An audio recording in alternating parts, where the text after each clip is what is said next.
The grey mare was halfway through the South Service Gate when Margaret Corbett understood that someone meant to steal her. Not borrow her, not exercise her, steal her. It was the evening of the 8th May, 1817, and beyond the stable court of Redbourne Lodge, Newmarket glowed with lamps, polished carriage panels, and the low, confident murmur of gentlemen arriving for the Duke of Redbourne's private subscription dinner. Inside the yard, however, the light was poorer. One lantern swung beneath the arch. The cloaked groom at the mare's head had chosen his moment well.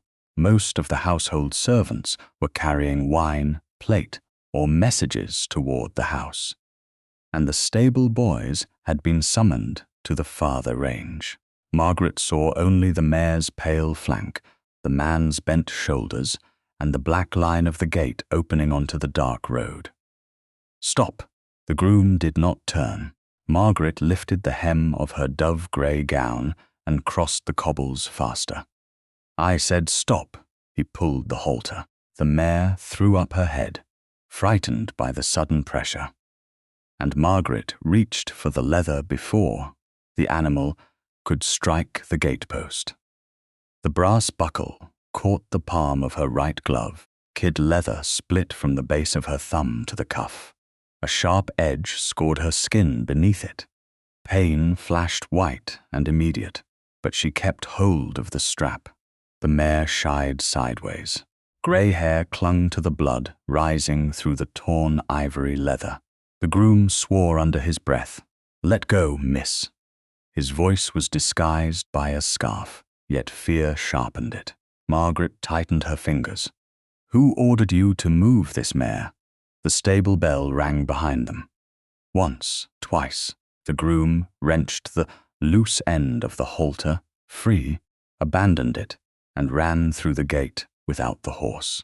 By the time 2 stable boys appeared from the farther range, he had vanished into the darkness beyond the wall. Margaret stood with her injured hand pressed against the mare's neck. The animal trembled beneath her touch.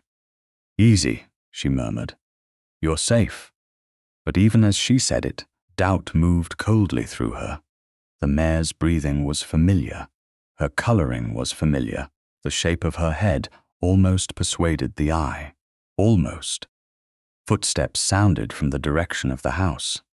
Voices followed.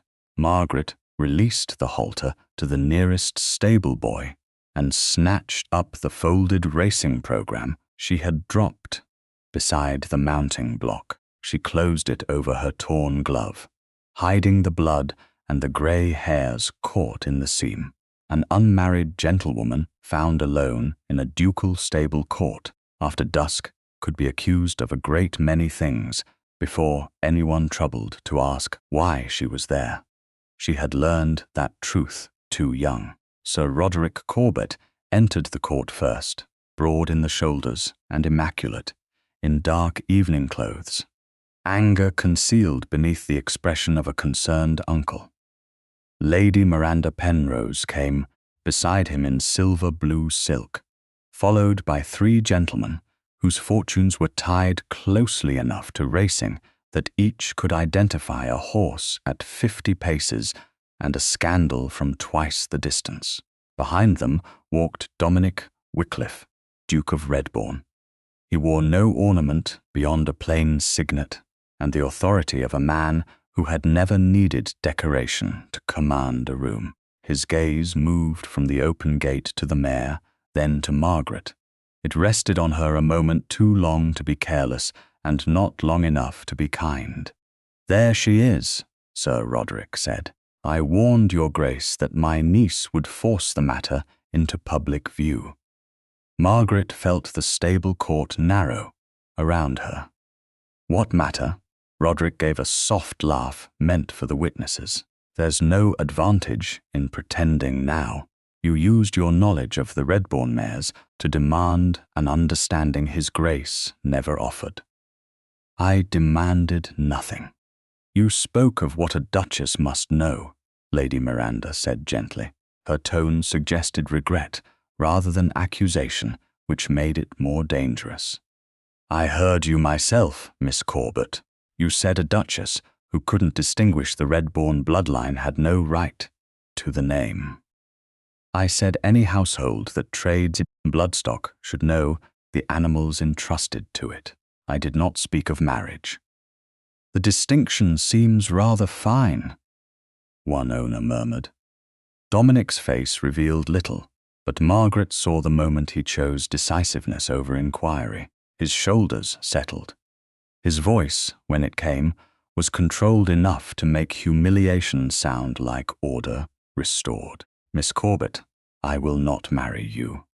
Silence entered the stable court as completely as if someone had closed a door. Even the mare stood still. Margaret's pulse beat against the torn skin of her palm. For one dangerous instant, she saw what the others expected.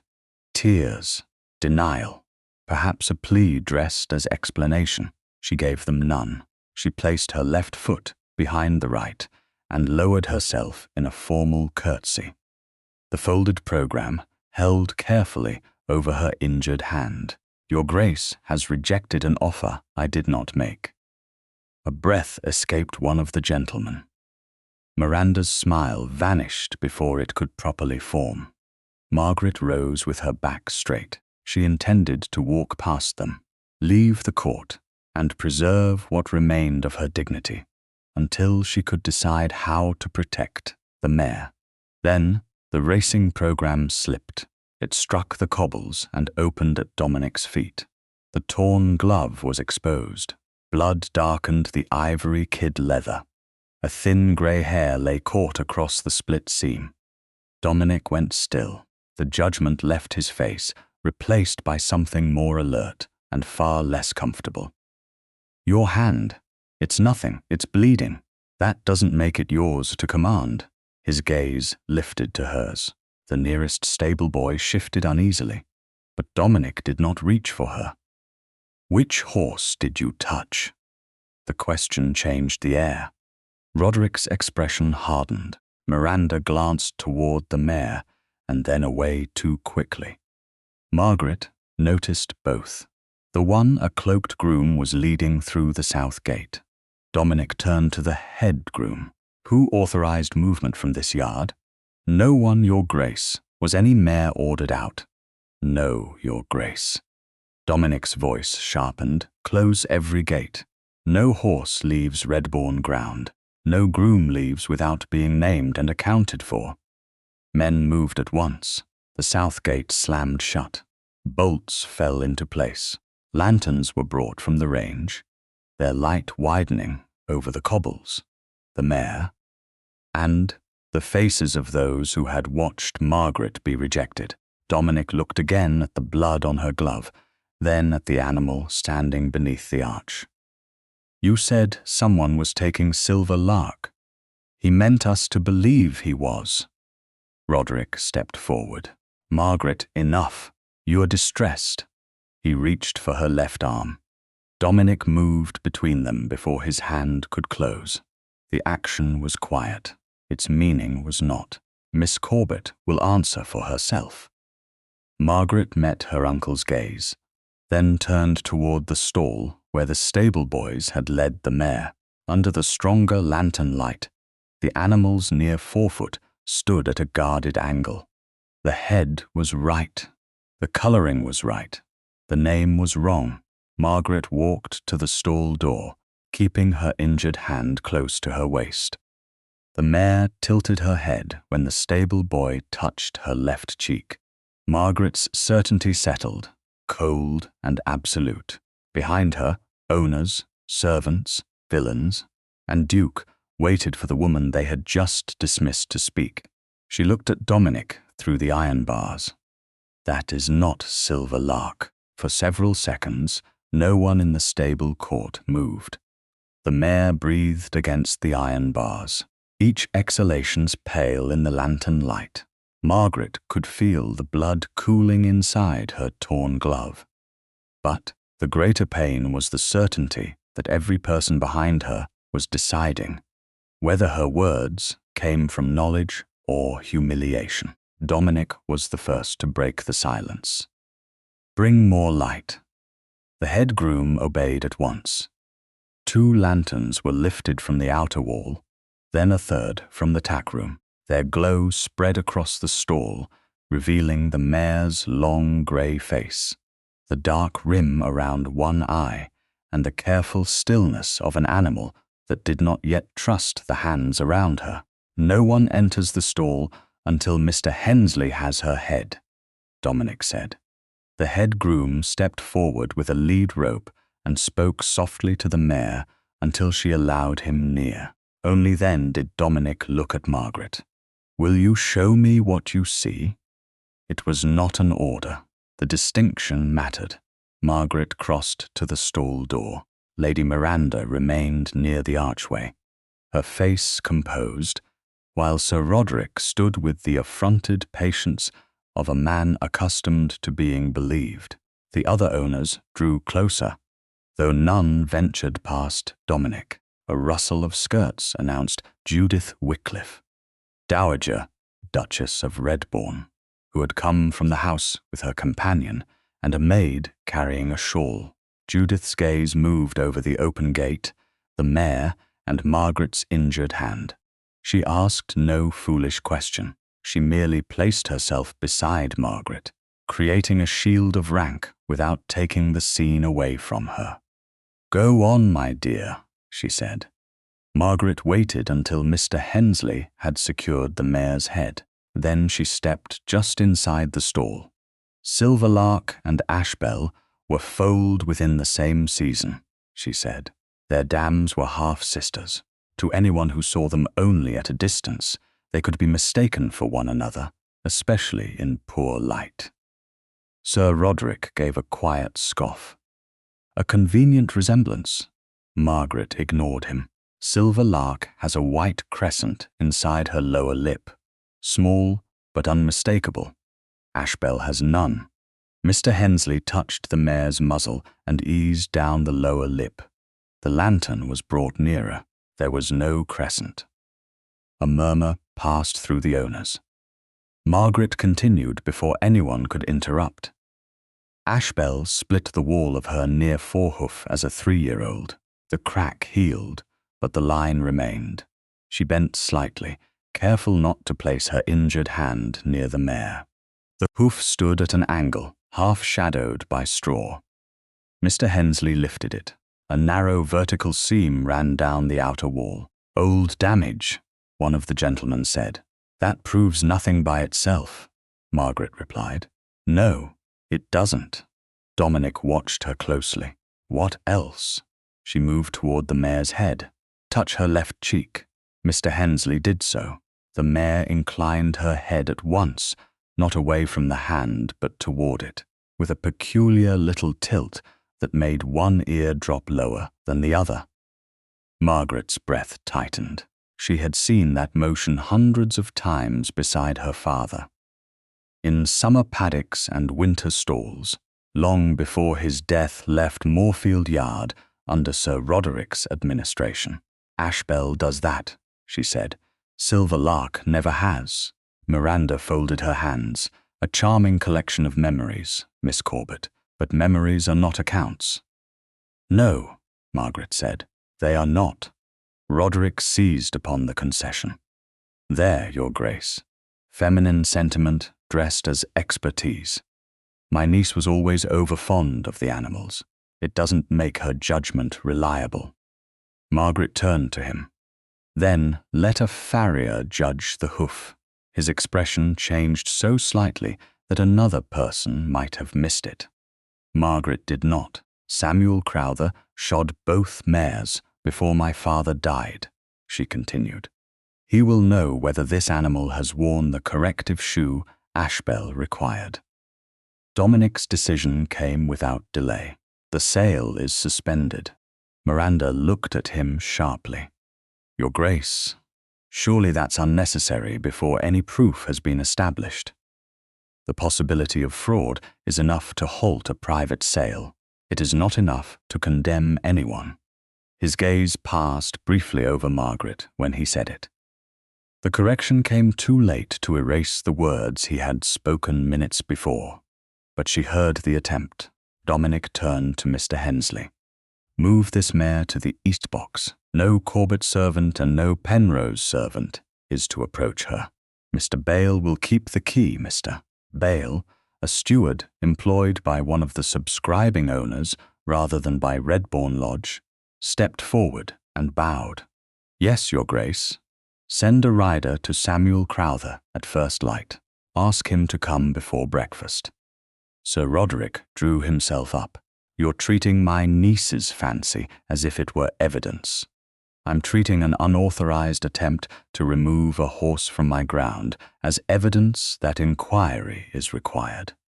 Dominic's voice remained calm. "If Miss Corbett is mistaken, the examination will show it." "And if she isn't?" Judith asked. No one answered. The mare was led from the stall under neutral supervision. Margaret remained still until the east box door closed and Mr. Bale pocketed the key. Only then did the ache in her hand return in full. Judith noticed. "You'll come inside. My uncle will expect me to leave with him." "Your uncle may expect many things," Judith said. "Expectation is not authority." Roderick stepped toward Margaret. "You're coming home."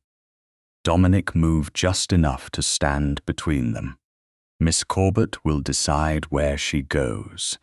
The words were simple, but they altered the balance of the court. Roderick looked at Margaret as if her answer were already owed to him. Judith looked at her as if it belonged entirely to her. Dominic said nothing more. Margaret had lived too long beneath decisions, presented as concern. She would not exchange one form of control for another, even when the second came clothed in ducal protection. "I'll remain with her Grace tonight," she said, under her chaperonage. Judith inclined her head. "Of course." Roderick's mouth hardened. "You're making a spectacle of yourself." Margaret met his gaze. "No, that was done for me." The physician attended her in a small morning room overlooking the inner court. Judith remained present with her companion, and the door stood open. By then, it was past midnight, though the household still moved with the alert, quiet of a place containing too many questions for sleep. The physician cut away no part of the glove. Margaret removed it herself, slowly, wincing when the torn leather dragged across the abrasion. The wound was shallow, though the palm was swollen and already beginning to ache when she closed her fingers. He cleaned it, bound it, and advised rest. Dominic waited beyond the threshold until Judith gave permission for him to enter.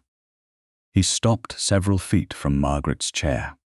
His eyes rested on the white bandage, then rose to her face. "May I ask whether the pain is severe?" "You may ask. Is it?" "No, it's inconvenient." Something like regret tightened his expression. "I was wrong tonight." Margaret said nothing. He did not retreat into wit. "I heard an accusation that touched my name and answered it before I questioned the person accused. I made your humiliation public because I wanted the matter ended quickly." "You wanted control." "Yes." The honesty surprised her more than an excuse would have. Dominic looked toward the dark window, where the stable lanterns still burned below. "I'm sorry." Margaret studied him. He had apologized without asking her to make the apology comfortable. That mattered. It was not enough. A private apology can't correct a public judgment, Your Grace. "I know." "Do you?" "I will." She held his gaze, uncertain whether the promise was humility or merely another form of command. Before she could answer, wheels sounded in the court. A groom crossed the hall and spoke to Mr. Bale outside the room. Samuel Crowther had come early rather than wait for dawn. Dominic offered Margaret his arm for the walk back to the stable range, then paused before she could refuse. "Would you prefer my mother's?" Margaret looked at Judith. The Dowager Duchess extended her hand without ceremony. Margaret accepted it. Together they returned to the east box. Crowther, grey-haired and broad-backed, crouched beside the mare's near forehoof while Mr. Hensley held her steady. He ran one rough thumb along the old vertical line, then examined the edge of the shoe beneath it. His face changed. He rose slowly and looked first at Margaret, then at Dominic. "This mare has worn my three-quarter shoe before." Samuel Crowther did not touch the shoe again that night. His first examination had been enough to change the room, but not enough to justify removing anything from the mare before daylight, witnesses, and proper tools. He straightened from the hoof and wiped his hands on a folded cloth. "I can tell you what I believe," he said, looking at Dominic rather than Sir Roderick. "I won't tell you what I can prove until morning." "You've already named the shoe," Roderick said. "You've already been prompted by my niece." Crowther's weathered face remained expressionless. "Miss Corbett didn't teach me my own work, Sir Roderick." Dominic ordered the mare left undisturbed in the east box under Mr. Bale's key. Crowther returned to his forge with instructions to come back on the 10th May, when the loose shoe could be removed safely before neutral witnesses. Margaret went upstairs with Judith shortly before dawn, her right hand bandaged and her mind too alert for sleep. By breakfast the following day, the rumour had outrun every official fact. A rejected woman had delayed a ducal sale. A sentimental niece had claimed one grey mare was another. A farrier had indulged her. Margaret heard none of these versions directly, yet she recognized their shape in the servants' careful silence and the calling cards that arrived for Judith, but not for her. She spent the day resting her hand as the physician had ordered, though in truth she was preserving strength for the examination that mattered. When Crowther returned on the morning of the 10th May, sunlight lay clean across the stable yard, leaving no corner generous enough for deception. Mr. Bale had brought a small writing desk into the tack room doorway. On it rested paper, sealing wax, a strip of plain canvas, and a ledger in which every action would be recorded. Dominic stood beside the steward. Judith remained near Margaret with her companion. Sir Roderick had come, despite being told the examination would proceed without him if necessary. Lady Miranda arrived 10 minutes later in a pale riding habit, claiming concern for the mare. Margaret noticed that she did not ask which mare. Crowther entered the east box with Mr. Hensley at the animal's head. He ran his fingers over the old vertical split in the near forehoof, then examined the shoe from heel to toe. "Loose at the outer branch," he said, "likely strained when she shied at the gate. It should come off whether there's an inquiry or not." Mr. Bale wrote the words down. Crowther glanced toward Margaret. "You said Ashbel needed a three-quarter shoe after the crack." "My father ordered it when she was 3, Margaret replied. "The outer quarter was left relieved so the damaged wall would bear less pressure. And Silver Lark, a full shoe. She never split that hoof." Roderick gave an impatient exhale. "We're listening to stable recollections as if they were scripture." Dominic did not look at him. "We're listening to a farrier examine his work." Crowther lifted the hoof onto his knee. The mare shifted once, then settled beneath Mr. Hensley's quiet voice. With measured taps, Crowther loosened the clenched nails. He worked slowly, not for drama, but because haste around a nervous horse was a form of stupidity. Margaret watched the iron edge emerge from the hoof. The shoe came free into Crowther's hand. One outer branch ended short of the heel. It was not a broken full shoe. It had been shaped deliberately as a three-quarter shoe. Silence spread across the yard. Crowther held it where Mr. Bale and Dominic could see. "My work," he said. "The fuller groove is shallow along the inner branch, and there's a double strike near the toe where my old hammer slipped. I remember cursing it." One of the subscribing owners leaned closer without touching the iron. "Could another farrier have copied the shape?" "The shape?" "Yes. The accidental double strike, perhaps. The combination with the hoof line and my book, no." Crowther turned to Mr. Bale. "Canvas, if you please." The steward unfolded the strip himself. Crowther laid the shoe upon it without passing the iron to anyone else. "Mr."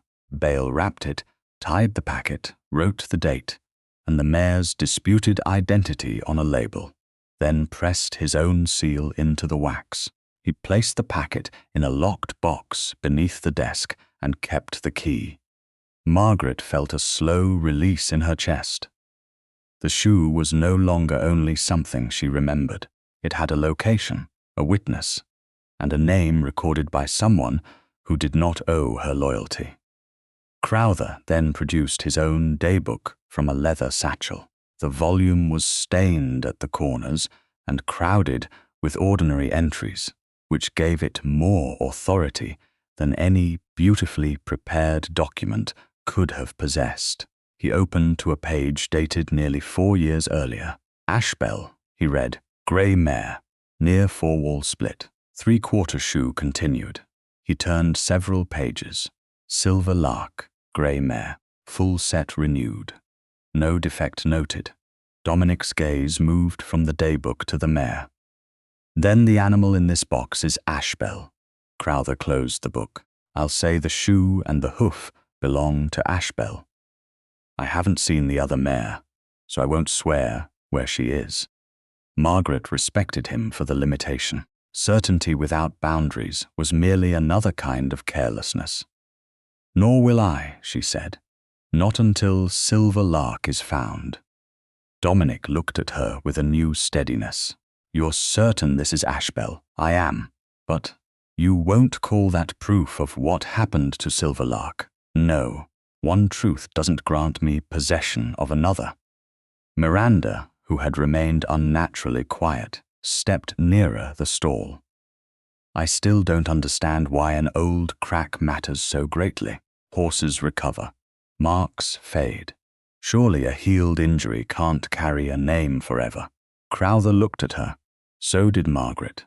No one had yet explained that the split was old. Crowther had called it a hoof line during the public examination. Margaret had mentioned the injury in the stable court on the first night. But Miranda had been standing beyond the stall and speaking with Roderick when Margaret described the vertical seam to Dominic and Mr. Hensley. It was possible she had overheard. Possible was not proof. Margaret kept her face composed. "Sometimes a mark fades," she said. "Sometimes it teaches those who care for the animal how to recognize her." Miranda smiled. "How poetic.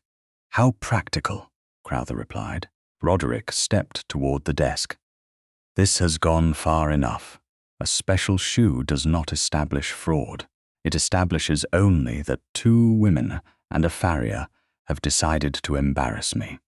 Dominic's expression cooled. "You altered nothing by being embarrassed, Sir Roderick. The mare remains Ashbell. According to them. According to a hoof, a shoe, and a written record." Dominic's voice held no wit now. The sale remains suspended.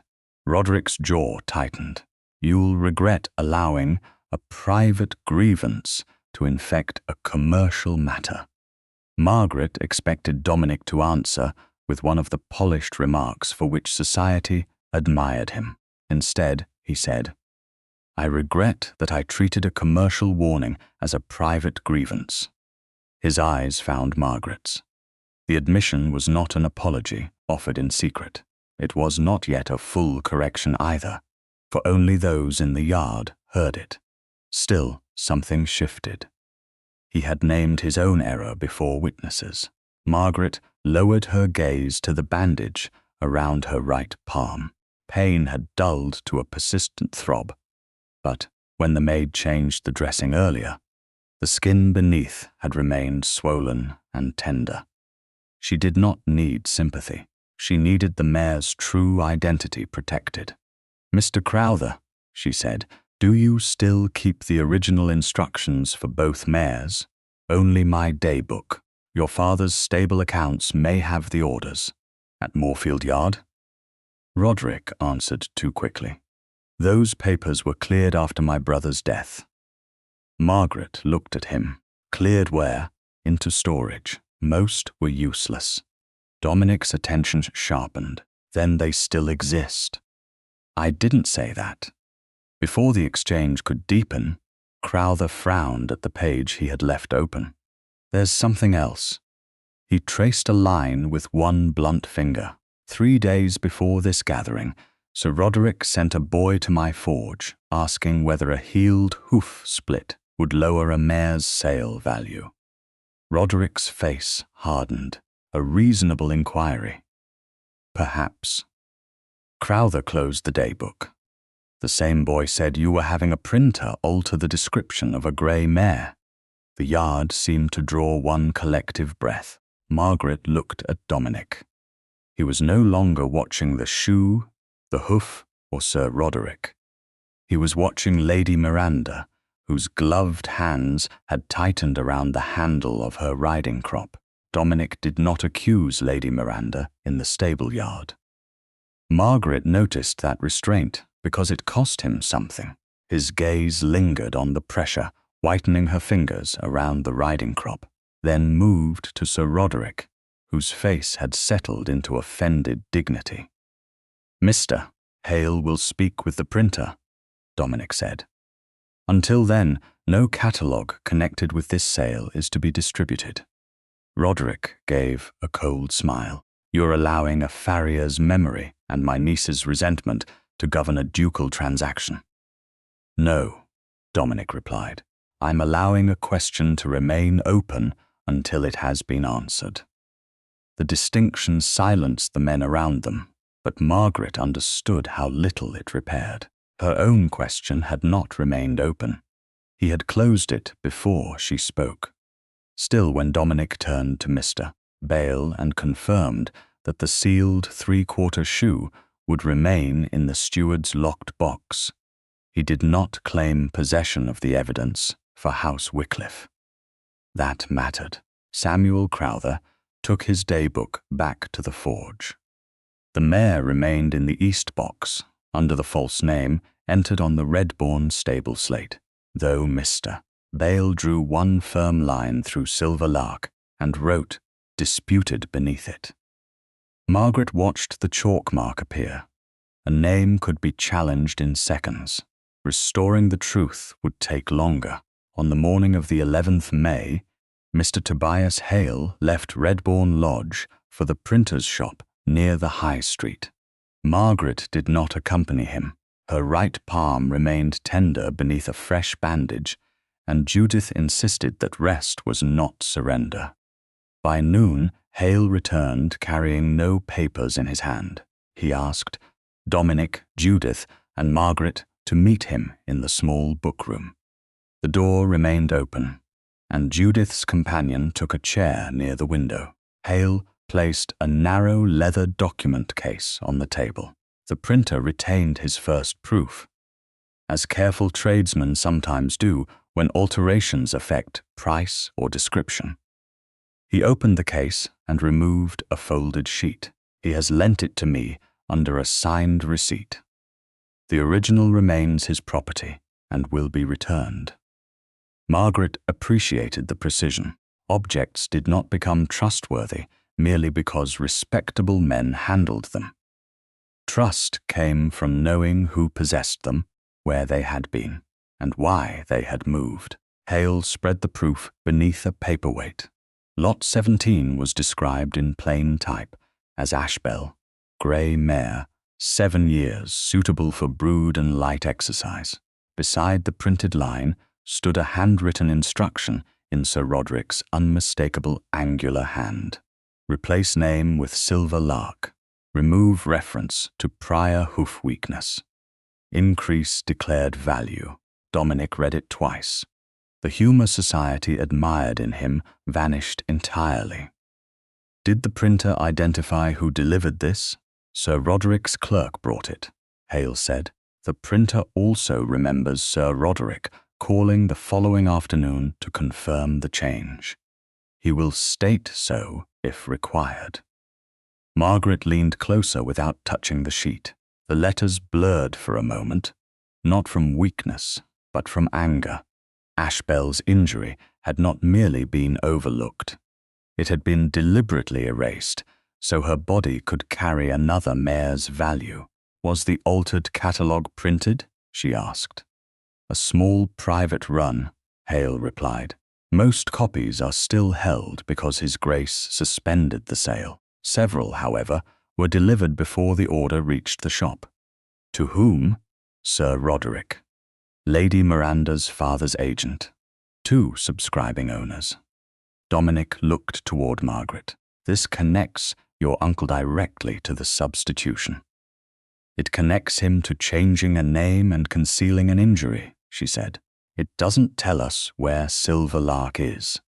His expression shifted, a faint recognition of the discipline she had shown before. No, it doesn't.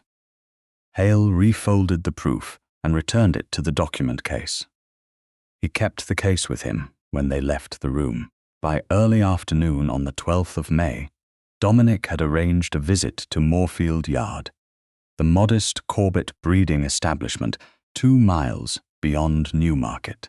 Judith accompanied them in the carriage, with Hale following in a hired chaise. Margaret had not crossed Moorfield's gate since her father's funeral. The sight of the weathered brick ranges and low paddock walls reached through her composure more cleanly than any insult. Her father had known every mare by the sound of her step on packed earth. Sir Roderick knew them by price. The yard had altered under his administration. 2 stalls stood empty. The ledger room was locked.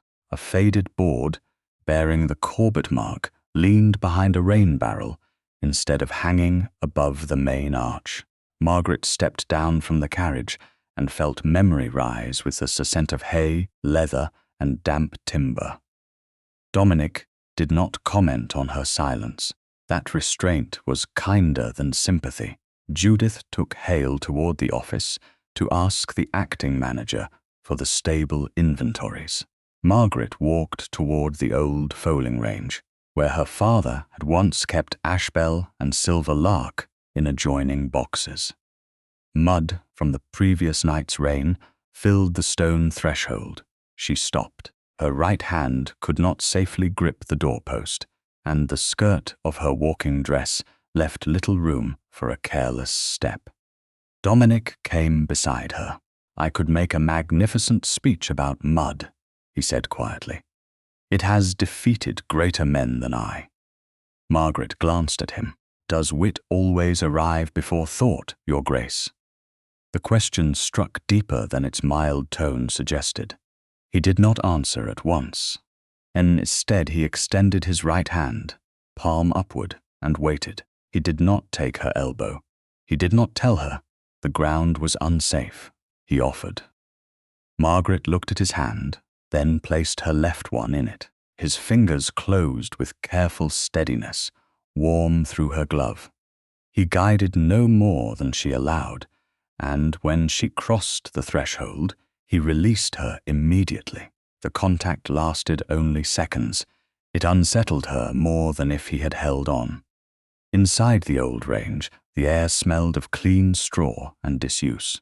Margaret touched the stall door marked with a faint carved A. Ashbel was born here, she said. Silver Lark in the next box.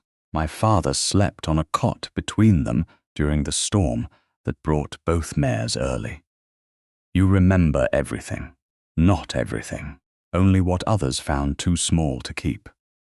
Dominic stood beside the empty stall. That has not always been a virtue in the men around you, nor in the Duke who rejected me. He accepted the blow without defense. Outside, a groom led a bay gelding across the yard. The ordinary sound of hooves gave Dominic time to choose his words. During the war, I once dismissed a remount sergeant's warning about a horse assigned to one of my officers. Margaret turned toward him. Why? The horse looked sound. The sergeant was blunt, and I was tired of delays. I made a joke about stablemen seeing ghosts in every lame step. His mouth tightened. The others laughed. The horse fell during a hard ride the next day. The officer's shoulder never healed properly. Did you apologize to the sergeant? Privately and publicly? No. He looked at the stall wall rather than at her. I told myself correcting the assignment was enough. It wasn't. The men remembered the joke. They did not hear the apology. Margaret felt the quiet truth of it settle between them. Then you've made this mistake before. Yes, and learned only enough to regret it afterward. His eyes met hers. Yes, she could have softened. He had offered shame without ornament, and part of her wanted to ease it. But compassion did not require her to remove the weight he had finally chosen to carry. Fear of being wrong doesn't give you the right to make certainty out of another person's silence, she said. I know. You are beginning to know. A sound came from the yard. Hale had opened the ledger room with the acting manager's key. Judith called Margaret's name. Before they joined them, Dominic glanced once toward the muddy threshold. For what it is worth, I'll try to let thought arrive before wit next time. That would be novel. The faintest smile touched his face, then disappeared when Hale emerged holding an empty storage list. Most of the old horse records had been removed 6 months earlier under Sir Roderick's order. No destination was entered. The acting manager could offer only one useful memory. A retired groom named Elias Pritchard had visited 3 nights before Silver Lark disappeared. He had complained that a grey mare was being moved toward Burwell under a stable name he had never heard before. What name? Margaret asked. The manager frowned, searching his memory. Dove, miss. He said they were calling her Dove. By the morning of the 13th of May, Newmarket had decided that Margaret Corbett was not mistaken. Newmarket had decided she was dangerous. The distinction revealed itself in lowered voices, unfinished sentences, and the peculiar courtesy of people who wished to insult a woman without being seen doing it. At Redbourne Lodge, 2 invitations arrived for Judith and none for Margaret. A 3rd note requested the Dowager Duchess's presence at an owner's breakfast in the subscription rooms and added, in a different hand, that Miss Corbett might prefer rest, while the gentleman settled the unfortunate confusion surrounding the mares. Judith read the line twice, folded the note, and placed it beside the untouched coffee pot.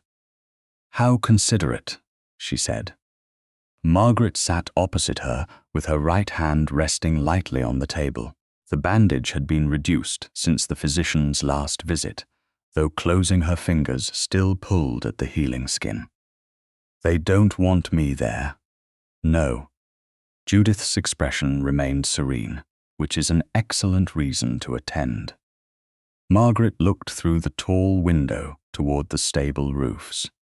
Ashbel remained in the east box under Mr. Bale's key. The sealed 3/4 shoe remained in his locked evidence chest. Mr. Hale still held the printer's retained proof under receipt. Those facts had weight, yet rumour moved faster because it required no care. By noon, the story had grown new limbs. Margaret had invented the substitution because Dominic rejected her. She had threatened to ruin the Redbourne sale unless he reconsidered.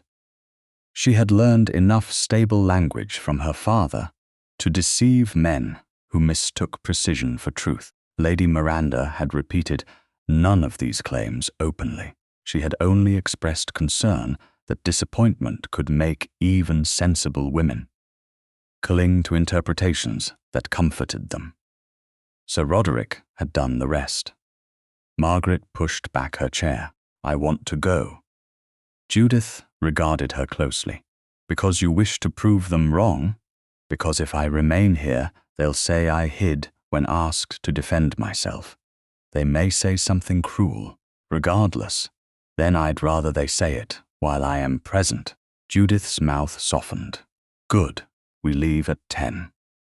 The subscription rooms held no ballroom glitter, yet the social pressure inside them was sharper for the absence of music. Sporting prints lined the walls. Silver coffee urns steamed on the sideboard. Owners, agents, and 2 gentlemen from prominent breeding families stood in small clusters beneath a ceiling painted with pale clouds. Their conversations thinned when Margaret entered beside Judith.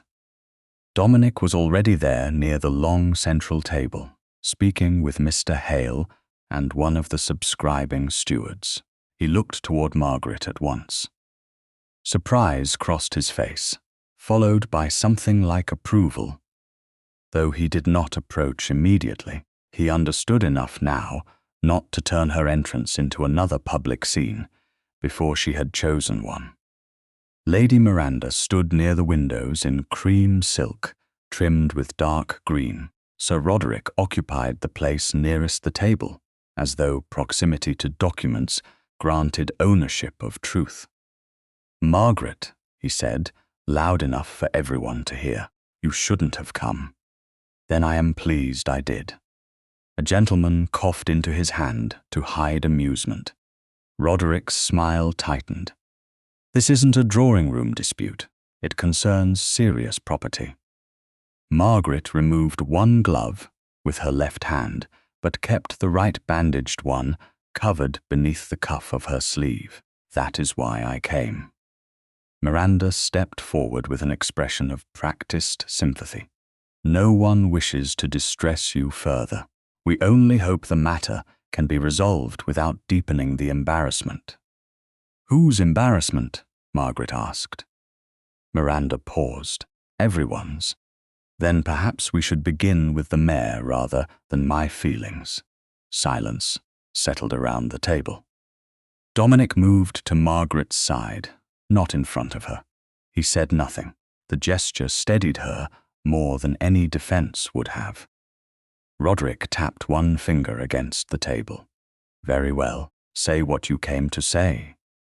Margaret turned so the room could hear her without forcing her voice. "I did not ask His Grace to marry me. I did not threaten him with knowledge of his horses. I saw a man attempt to remove a grey mare through the south service gate. The animal held at Redbourne Lodge was then identified by physical features, a farrier's work, and a written day book as Ashbel, not Silver Lark."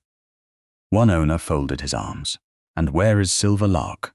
I don't know yet." The blunt answer caused a stir. Margaret did not soften it. A retired groom named Elias Pritchard reported seeing a grey mare move toward Burwell under the stable name Dove. A feed merchant's cart was present. That lead has not yet been verified. "So you have no horse," Roderick said. "You have only another old man's recollection. I have enough to ask that no sale proceed under a false name. You have enough to delay everyone until your wounded pride is satisfied." Dominic's head turned, but Margaret spoke before he could. "My pride has nothing to do with Ashbel's hoof. It has everything to do with your sudden devotion to public truth," Miranda said softly. "Before His Grace refused you, no one heard these concerns." Margaret looked at her. "Before His Grace refused me, I was stopping a mare from being taken through a service gate." A murmur moved through the room. Miranda's color altered. Margaret continued, "I am not asking anyone here to trust me because I am injured, unmarried, or humiliated. I am asking that the mare be identified before she is sold." One of the older owners nodded. Another glanced toward Roderick with open doubt. Dominic finally spoke. That request is reasonable. Roderick laughed once. Reasonable? She has already infected the sale with suspicion. Let us settle it properly. He looked around the room as if proposing a sporting amusement rather than an inquiry. Exercise the mare publicly. Let Ashbel, if that is who Margaret insists she is, be put through a trial on Redbourne Heath. If the animal is unsound, Crowther's claim will show. If she runs cleanly, this performance ends.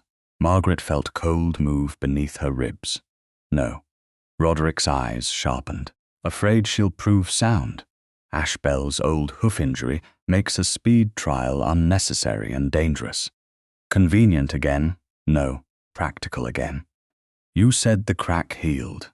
Miranda's tone was almost pleasant. Surely a healed injury cannot remain both proof of identity and an excuse against examination. Margaret turned toward Dominic. A controlled inspection is one thing. A public exercise trial is another. Ashbel doesn't need to be pushed to prove who she is. He considered her words, but the room had already seized upon the spectacle.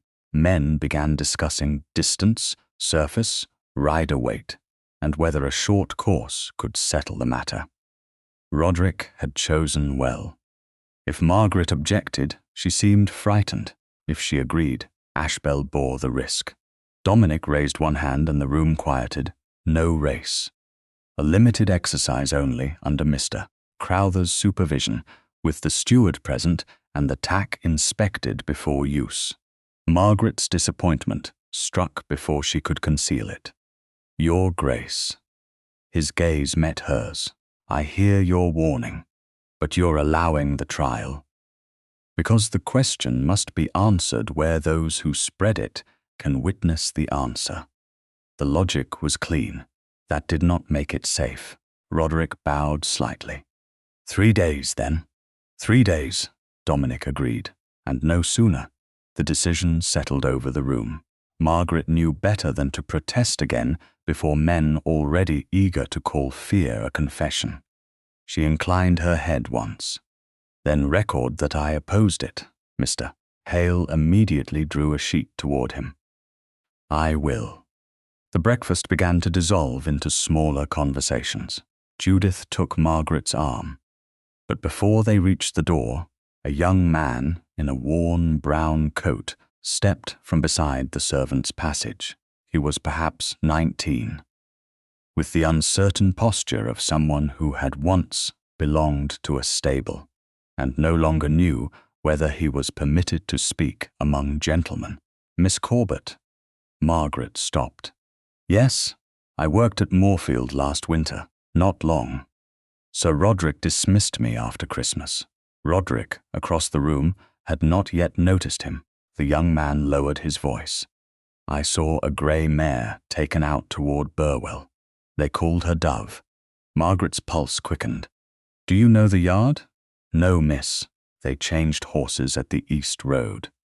But I remember the feed cart. Green boards, yellow wheel hubs. Harker's mark on the back. Mr. Hale had come close enough to hear. Harker the feed merchant? Yes, sir. Margaret looked toward Dominic. He had heard as well. For the first time that morning, Hope entered the room without permission. Then Sir Roderick noticed the young man.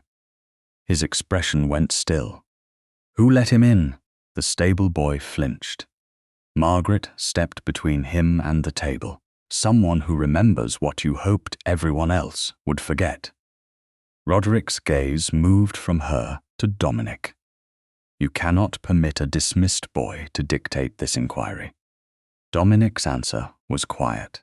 No, but I can permit him to be heard. The young man swallowed. Harker delivers near Burwell every Thursday. Thursday was 2 days away. The public trial was set for the day after. Margaret understood the trap at once. They had just enough time to follow the feed cart, but not enough time to fail. On the morning of the 15th May, the green-sided feed cart left Harker's yard just after 9, and 4 people followed it. without pretending the journey was social. Judith sat beside Margaret in the hired chaise.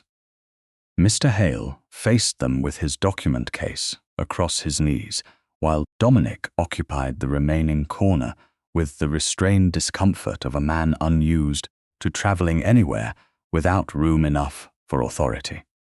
The road east from Newmarket was dry in patches and deeply rutted in others.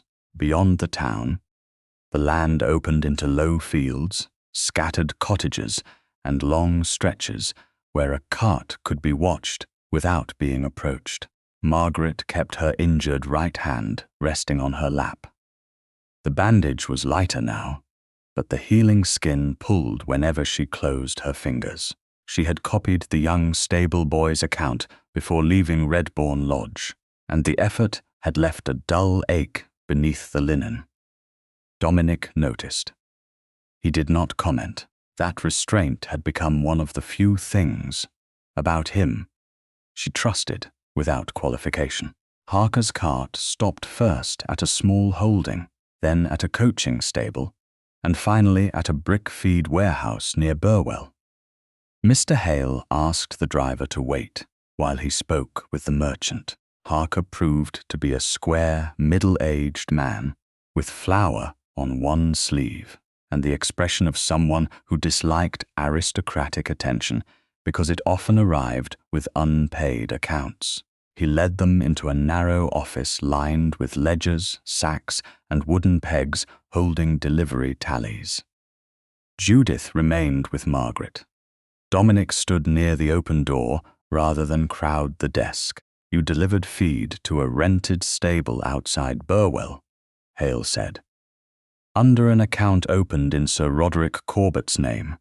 Harker's eyes moved from Hale to Margaret, then to Dominic. "I keep many accounts, sir.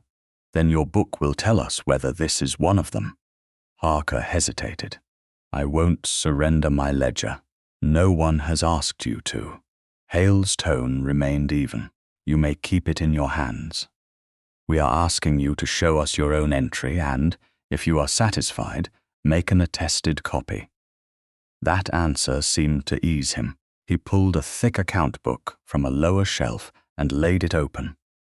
The pages were ruled in red, each delivery written in a compact hand. He turned back 6 weeks, then stopped. "Here." Margaret leaned closer. The original entry remained bound in the merchant's book. It listed weekly deliveries of oats and bran to a rented stable beyond Burwell. The account had been opened by Sir Roderick. The animal was named Dove. "How much feed?" Margaret asked. Harker read the quantity aloud: 12 stone of oats, 4 stone of bran, and linseed twice within the month. Margaret felt certainty tighten inside her. "That isn't for a sick pony." Harker looked at her with new interest. "No, miss, nor for an animal kept idle. Not usually. It would suit a large brood mare under careful condition. It would." Dominic's gaze shifted to Margaret. "Silver lark." "Possibly," she said. "The amount fits her size and condition. It doesn't prove the mare is silver lark." Harker tapped the page. The first order came through Sir Roderick's clerk. After that, a man from the rented yard collected the feed or sent word with my driver. "Did you ever see the mare?" Hale asked. "Once, through the half door. Grey, fine head, bigger than the name Dove suggested." Margaret's pulse quickened. "Did she have a white crescent inside the lower lip?" "I wouldn't know. I never handled her." "Did she wear a full shoe on the near forefoot?" "I didn't look." His limitations were as useful as his memories. They kept the account honest. Hale drew a clean sheet from his case. "Will you copy the relevant entry and state that the original remains in your ledger?" Harker agreed. He wrote slowly, including the dates, quantities, stable location, account holder, and the name Dove. He signed the copy, then asked his senior clerk to witness it. Hale added a receipt confirming that only the attested copy had left the merchant's premises. Margaret watched the page pass into Hale's document case. The original remained exactly where it had been found. "Can you direct us to the stable?" Dominic asked. Harker pointed toward the eastern road, 1.5 miles beyond the village, then north by a willow copse. "But you'll lose the light before you can inspect anything properly if you go now. The lane floods near the final turn, and the yard keeps its gates shut after dusk." Dominic looked through the office window. Clouds had gathered while they spoke, darkening the afternoon sooner than expected. "We could still reach it," he said. Margaret knew that tone. It was the beginning of a command disguised as resolve. "And arrive at a private stable near nightfall with 2 ladies, a solicitor and a duke," she said. "That would warn anyone watching and give them reason to refuse us." Judith adjusted one glove. It would also give Newmarket a fresh story before breakfast. Dominic exhaled. "Then we return." Harker promised not to alter the original account, and agreed to give Hale notice if anyone asked for the page to be removed. By the time the chaise turned west, the road had darkened beneath a low sky. Hale spent the first half hour checking the wording of the attested copy against his notes. Judith asked 2 practical questions, received satisfactory answers, then leaned back against the squabs and closed her eyes. Margaret tried to rest her right hand, but the ache had deepened after she added a brief notation to her own memorandum at Harker's desk. Dominic watched her flex the fingers once. "You've done too much with it." That's what the physician said. He was correct. "You sound disappointed by the competition." A faint smile touched his mouth. "I'm devastated." The answer would once have irritated her. Now she heard the effort beneath it. He used wit, but he did not hide behind it. The carriage jolted into a deep rut. Margaret caught herself against the seat with her left hand. Dominic steadied the document case before it slid from Hale's knees, then settled back. For several moments, the only sounds were wheels, harness, and the soft rattle of rain beginning against the roof. "I should correct what happened in the stable court," he said. Margaret turned toward him. "Yes." He looked almost surprised by the simplicity of her answer. "I've considered speaking at the next owners' gathering. Consideration is private." "I know." The rejection wasn't. Judith's eyes remained closed, but Margaret knew she was not asleep. Hale kept his attention fixed on the document case, with the tact of a man who understood when papers required less care than people. Dominic lowered his voice. "I fear a public apology will widen the scandal." "It may, and give Roderick more opportunity to turn the matter into spectacle." "He already has. Then you would still have me speak?" Margaret met his gaze. Silence is also a public choice when authority created the wound. The words remained between them. Dominic looked down at her bandaged right hand, then opened his left hand on the seat between them, palm upward. He did not ask. He did not close the distance. Margaret understood the offer because he had finally learned to make one without attaching an expectation. Her pulse changed. Slowly, she placed her left hand in his fingers closed with measured warmth. He did not grip. He did not draw her nearer. He merely held her hand while the carriage rolled through rain and fading light. The contact lasted longer than propriety would have allowed in a crowded drawing room, and felt more honorable than many public courtesies she had endured. "I don't know yet how to repair what I did," he said. "Begin by not asking me to make the repair easy for you." "I won't." The rain thickened. Margaret watched drops blur the hedges beyond the glass. His hand remained beneath hers, steady through every turn of the road. She could have withdrawn. She did not.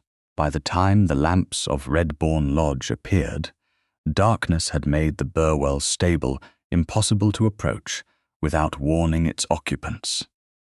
Tomorrow would have to serve. Somewhere beyond the rain, in a tack room no witness guarded, a frightened groom unfolded a strip of leather and took a small metal pricket from his pocket. Sir Roderick's order had been precise.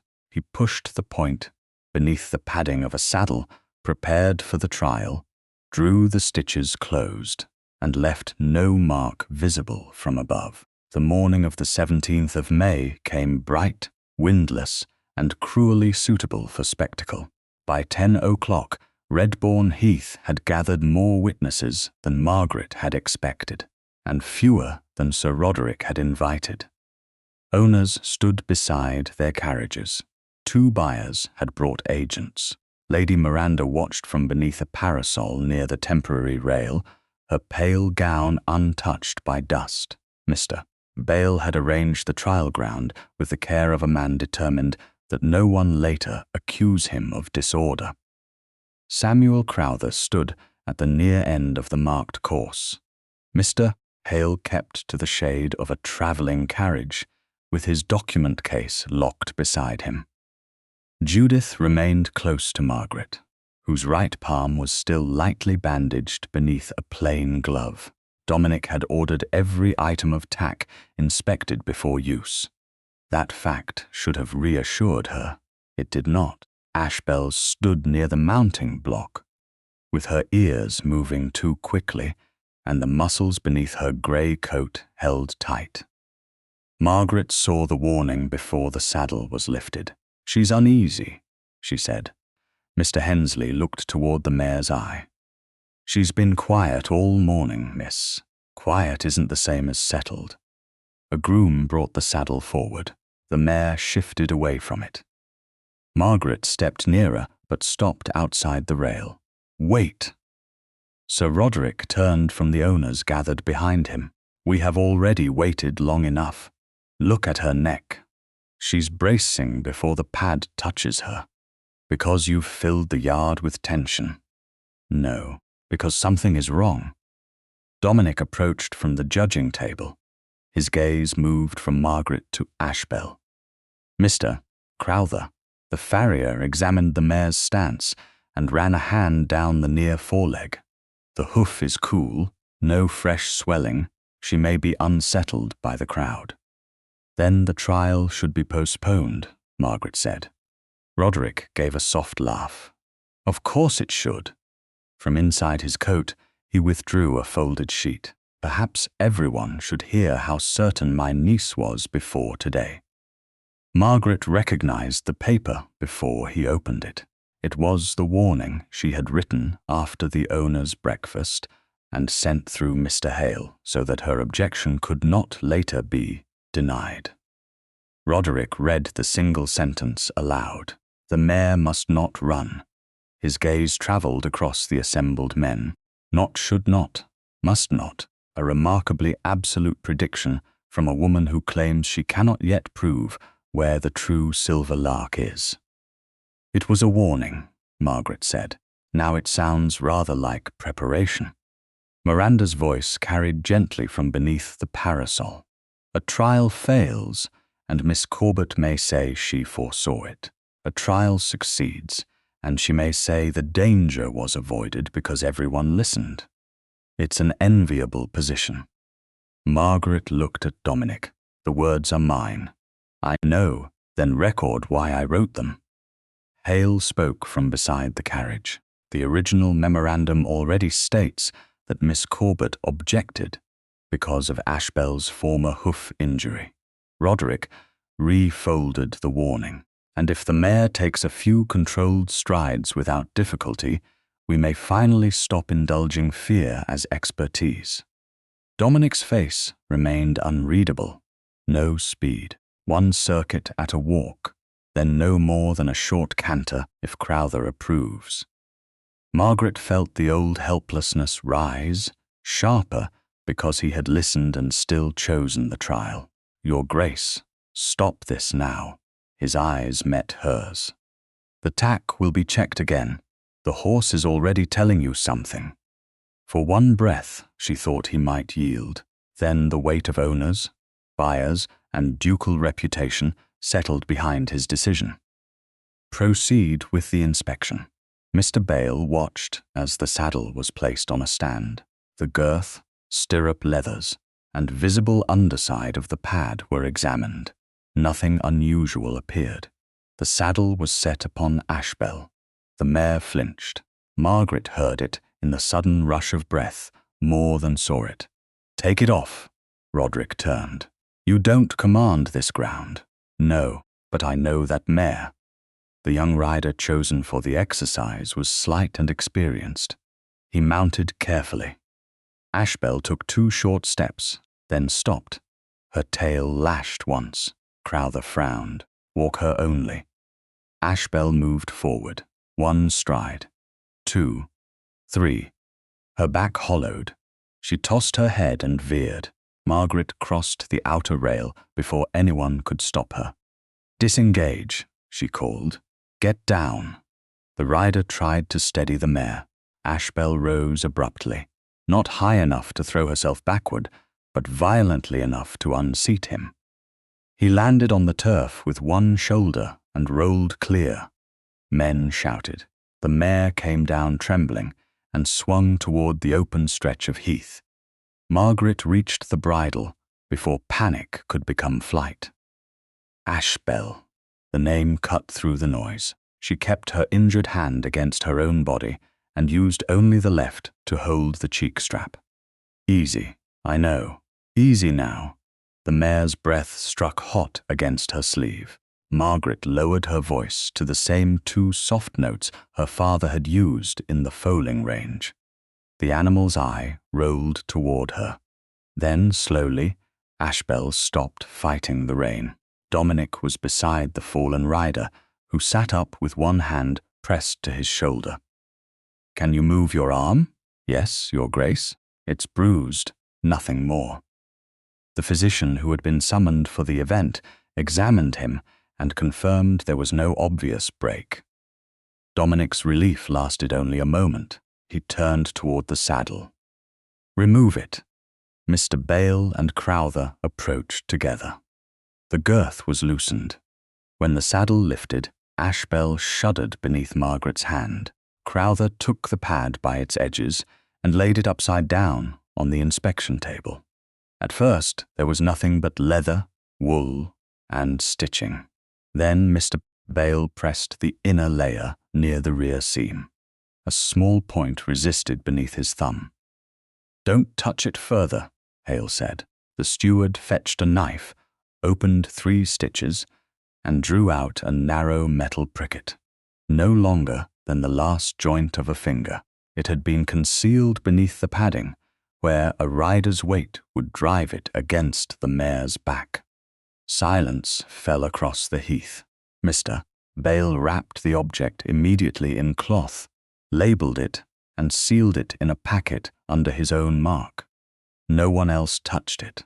Margaret remained beside Ashbel. The mare had begun to settle, though sweat darkened her neck. Roderick stared at the sealed packet as if anger alone might erase it. Anyone could have placed that there. "The tack was in Redbourne custody," Dominic said, "and Miss Corbett was seen near the tack passage on the night this began." A voice called from behind the grooms.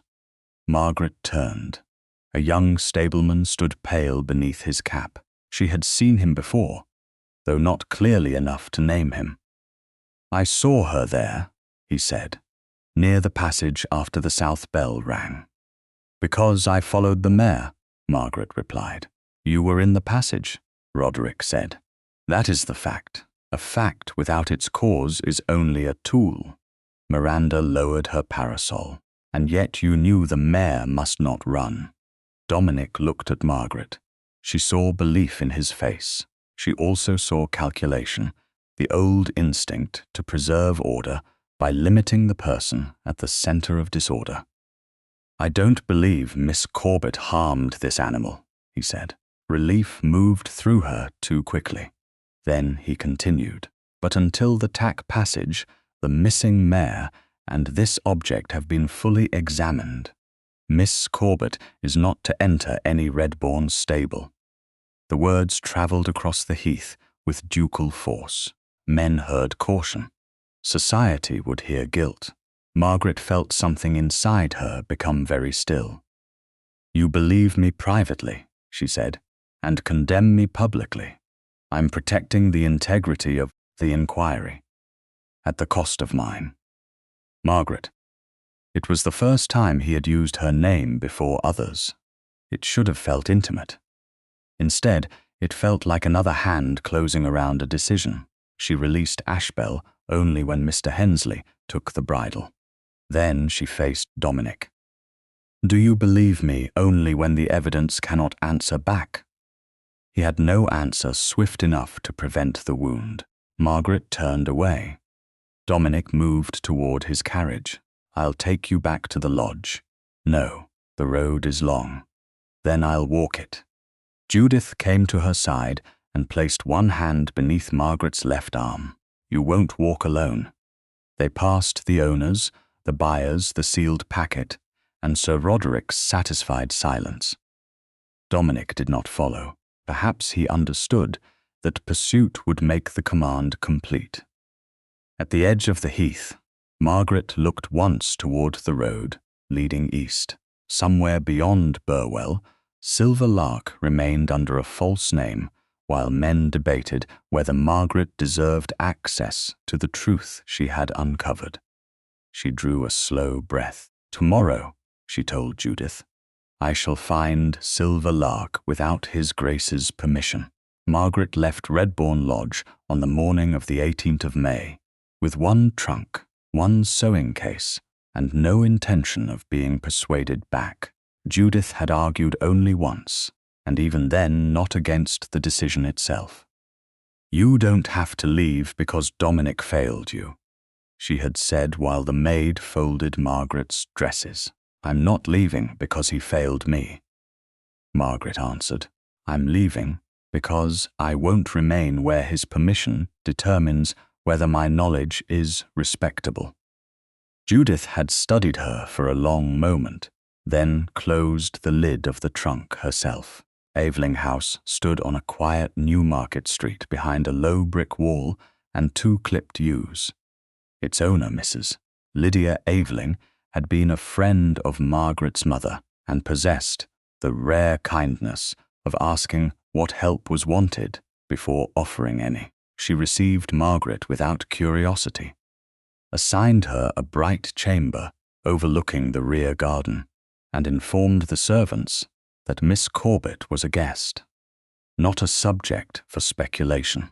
By noon, the torn ivory glove lay in Margaret's sewing case beside dark green silk and a small bone needle. She did not repair it yet. Her right palm was nearly healed, but the skin still tightened when she bent her fingers, and she would not turn the glove into a symbol before the wound beneath it had closed. Mr. Hale arrived shortly after one with the attested feed copy secured in his document case. He had also obtained the name of the stable owner near Burwell, a widower called Mr. Thomas Rusk, who rented boxes to travellers and breeders unwilling to advertise their business. Mrs. Aveling agreed to accompany them. No message was sent to Redbourne Lodge. Margaret would not ask Dominic for access to an inquiry he had publicly removed her from. The chaise took a little more than an hour along the eastern road, then turned north beside the willow copse Harker had described. The lane narrowed between damp banks and ended at a square brick yard with a timber gate. Mr. Rusk came out before the driver had fully drawn rein. He was spare, grey at the temples, and plainly alarmed by the sight of a solicitor, two respectable ladies, and a hired chaise. "I don't want trouble," he said before Hale introduced anyone. "Then help us prevent it," Hale replied. He showed the attested feed copy, but did not surrender it. "Sir Roderick Corbett rented a stall from you for a mare called Dove. Rusk's eyes moved toward Margaret. She's paid through the month. I'm not asking whether she's paid, Margaret said. I'm asking whether I may see her. She belongs to Sir Roderick. That is disputed. Hale drew a folded notice from his case. We are not removing the animal. We are asking you to preserve her location while ownership and identity are examined. Rusk read slowly. If I let you in, I'll be accused of choosing sides. If you move her after receiving notice, you'll have chosen one, Hale said. The stable owner looked toward the rear range, where a horse struck one hoof against a board. At last, he opened the gate. You may look from outside the stall. No one leads her out. The rented box stood at the far end of a dim passage. Margaret smelled oats, linseed, and clean straw before she saw the mare. A grey head appeared above the half-door, finer through the muzzle than Ashbel's, and more watchful around the eyes. Margaret stopped several feet away. Hope could distort judgment as easily as fear, and she would not mistake longing for proof. May I approach? She asked. Rusk nodded. Margaret moved to the half-door but did not enter. The mare lifted her head. Under the stable name Dove, Silver Lark had been well fed and regularly groomed. That mercy did not lessen the deception. Margaret waited until the animal's breathing settled, then made 2 low notes. With her tongue the old call her father had used before opening a stall. The mare's ears came forward. She stepped to the door and pressed her muzzle toward Margaret's shoulder. Mrs. Aveling drew a quiet breath behind her. Margaret did not touch the horse at once. Mr. Rusk, will you lower her lip? He hesitated, then entered the stall and took the halter. The mare allowed him to ease down the lower lip. A white crescent curved against the dark skin within. Margaret's vision blurred for one instant. She blinked it clear. Now the near forefoot, please. Rusk lifted the hoof. The shoe was full from heel to heel. No old vertical split marked the wall. 3 facts, not one. The crescent, the full shoe, the response to the stable call. Margaret placed her left hand against the mare's face. Silver Lark leaned into it with the quiet certainty of recognition. It's her, Margaret said. Hale did not pretend the identification completed the legal question. Mr. Rusk, when did the mare arrive? 3 weeks ago. A carrier brought her after dark. Who signed the rent? Sir Roderick's clerk. And who ordered her called Dove? Rusk looked toward the passage. The same clerk. He said the true owner wanted privacies. Hale wrote nothing until the man had finished. Then he set the written notice on an upturned grain chest and explained each line. Rusk signed an undertaking that the mare would not be moved, sold, renamed, or surrendered for 72 hours without Hale's written consent or notice to the subscribing stewards. Mrs. Aveling and the stable foreman witnessed the signature. Margaret did not ask to take Silver Lark. She left the mare where the law could still reach her without turning recovery into trespass. The restraint hurt more than she expected. At Aveling House that evening, Dominic's calling card arrived at the proper hour. Mrs. Aveling brought it to Margaret in the drawing room and waited for her decision. Margaret looked at the name embossed beneath the ducal coronet. He may call. Dominic entered 5 minutes later and bowed first to Mrs. Aveling, then to Margaret. He wore none of the assurance that had carried him through the stable court or the heath. Mr. Hale sent word that you found Silver Lark.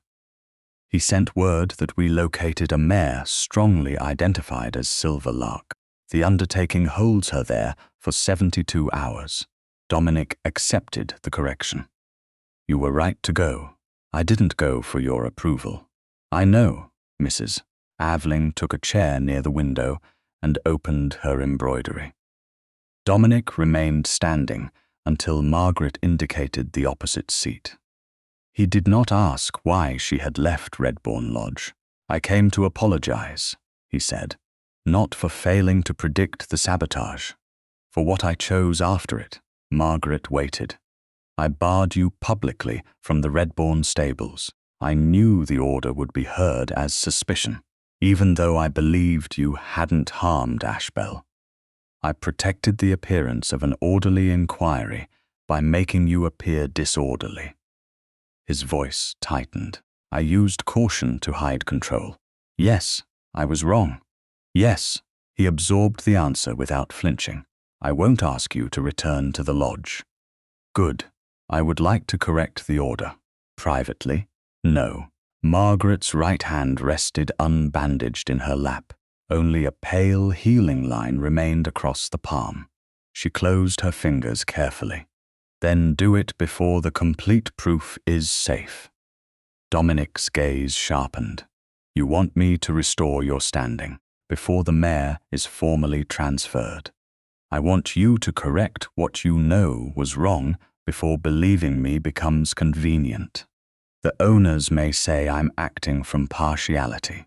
They already say I acted from romantic ambition. And if the mare is moved before the inquiry, then the risk will be mine as well as yours." Dominic looked toward Mrs. Aveling, who continued stitching with determined inattention. When he returned his gaze to Margaret, the last trace of defensiveness had gone. "The owner's luncheon is in 2 days. Then you know where to speak." He rose. "I do." At dawn the next morning, wheels ground to a stop outside Mr. Rusk's stable. A carrier presented an order bearing Sir Roderick's name and demanded that Dove be loaded before sunrise. Rusk read the paper, looked at Hale's notice hanging inside his office, and closed the gate in the carrier's face. By the morning of the 20th of May, the story of the dawn carrier had reached Newmarket in 3 different forms. In one, Sir Roderick had merely attempted to reclaim his lawful property. In another, Mr. Rusk had barricaded himself inside the Burwell stable under ducal influence. In the third, Margaret had hidden a valuable mare and meant to sell her privately once sympathy had restored what rejection had taken away. Only one fact remained unchanged beneath the gossip. The mare had not moved. Margaret sat near the window at Aveling House, with the torn ivory glove spread across her lap. The cut in her right palm had closed. A narrow pink line remained where the brass buckle had scored the skin, and the hand still stiffened if she worked too long, but she could hold a needle without pain. She threaded it with dark green silk. Mrs. Aveling watched from the opposite chair. "You could have a glover repair it." "I could. He would hide the seam." Margaret set the first stitch through the split kid leather. "That isn't what I want." She worked slowly, joining the torn edges without pretending they had never parted. The green line remained visible against the ivory. When she finished, she flexed her fingers once and slipped the glove on. It fit more tightly across the repaired palm, but it held. At noon, Mrs. Aveling accompanied her to the owner's luncheon in the subscription rooms. No one had sent Margaret an invitation. Dominic had sent word that her name would be placed on the guest list.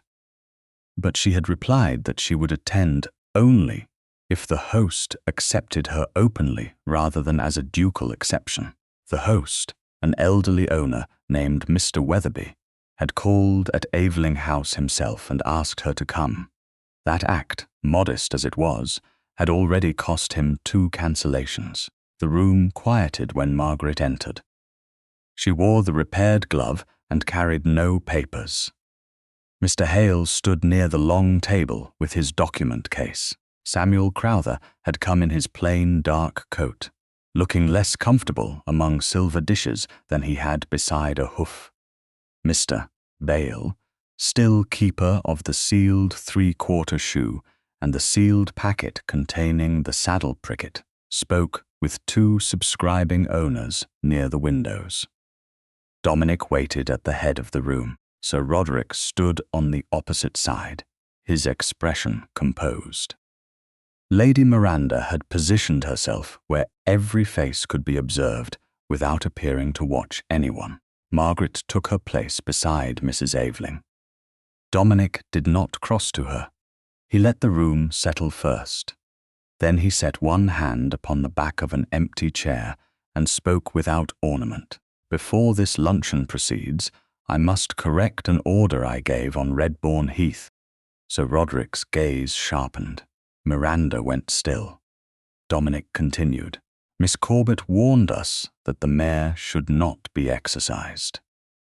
No evidence has established that she placed the object found beneath the saddle pad. No evidence has established that she instructed anyone else to do so. My order barring her from Redbourne stables was unjust." A murmur moved across the room. Dominic did not raise his voice. "I believed I was preserving the integrity of an inquiry. Instead, I used my authority in a manner that made caution resemble condemnation. Miss Corbett's access and standing are restored." One of the owners near the hearth frowned. "Before the missing mare has been formally identified, Your Grace." "Yes, then this is belief, not proof." Dominic looked toward Margaret. "It is a correction of what I know I did wrongly. The inquiry will determine the rest." Roderick stepped forward. "You are allowing personal feeling to govern a commercial dispute." "No," Dominic said. "I am refusing to hide behind commercial language after causing public harm." Miranda's smile was faint and pitying. "And if Miss Corbett proves mistaken?" Margaret answered before Dominic could. "Then the evidence will show it. His Grace's apology concerns his conduct, not the mare's identity." Several men looked at her differently after that. Not warmly, not yet, but with attention. Dominic inclined his head. He had understood the boundary and accepted it before witnesses. Mr. Hale opened his document case. "The matter of the mare at Burwell can now proceed under neutral custody. I have brought the late Mr. Corbett's ownership papers, the attested feed entry, Mr. Rusk's signed undertaking, and the notice of attempted removal delivered yesterday morning." He did not distribute the originals around the room. He presented each to Mr. Weatherby and one subscribing steward, who examined them at the table. "Mr. Rusk has agreed to release the mare into a neutral Newmarket yard pending formal inquiry," Hale said. "The transfer will occur this afternoon. Miss Corbett will attend with Mrs. Aveling. Mr. Bale will receive the animal and record her condition." Sir Roderick's composure cracked. "Rusk has no authority to surrender my property." "He is not surrendering it to Miss Corbett," Hale replied. "He is transferring it under written undertaking to neutral care while title and identity remain disputed.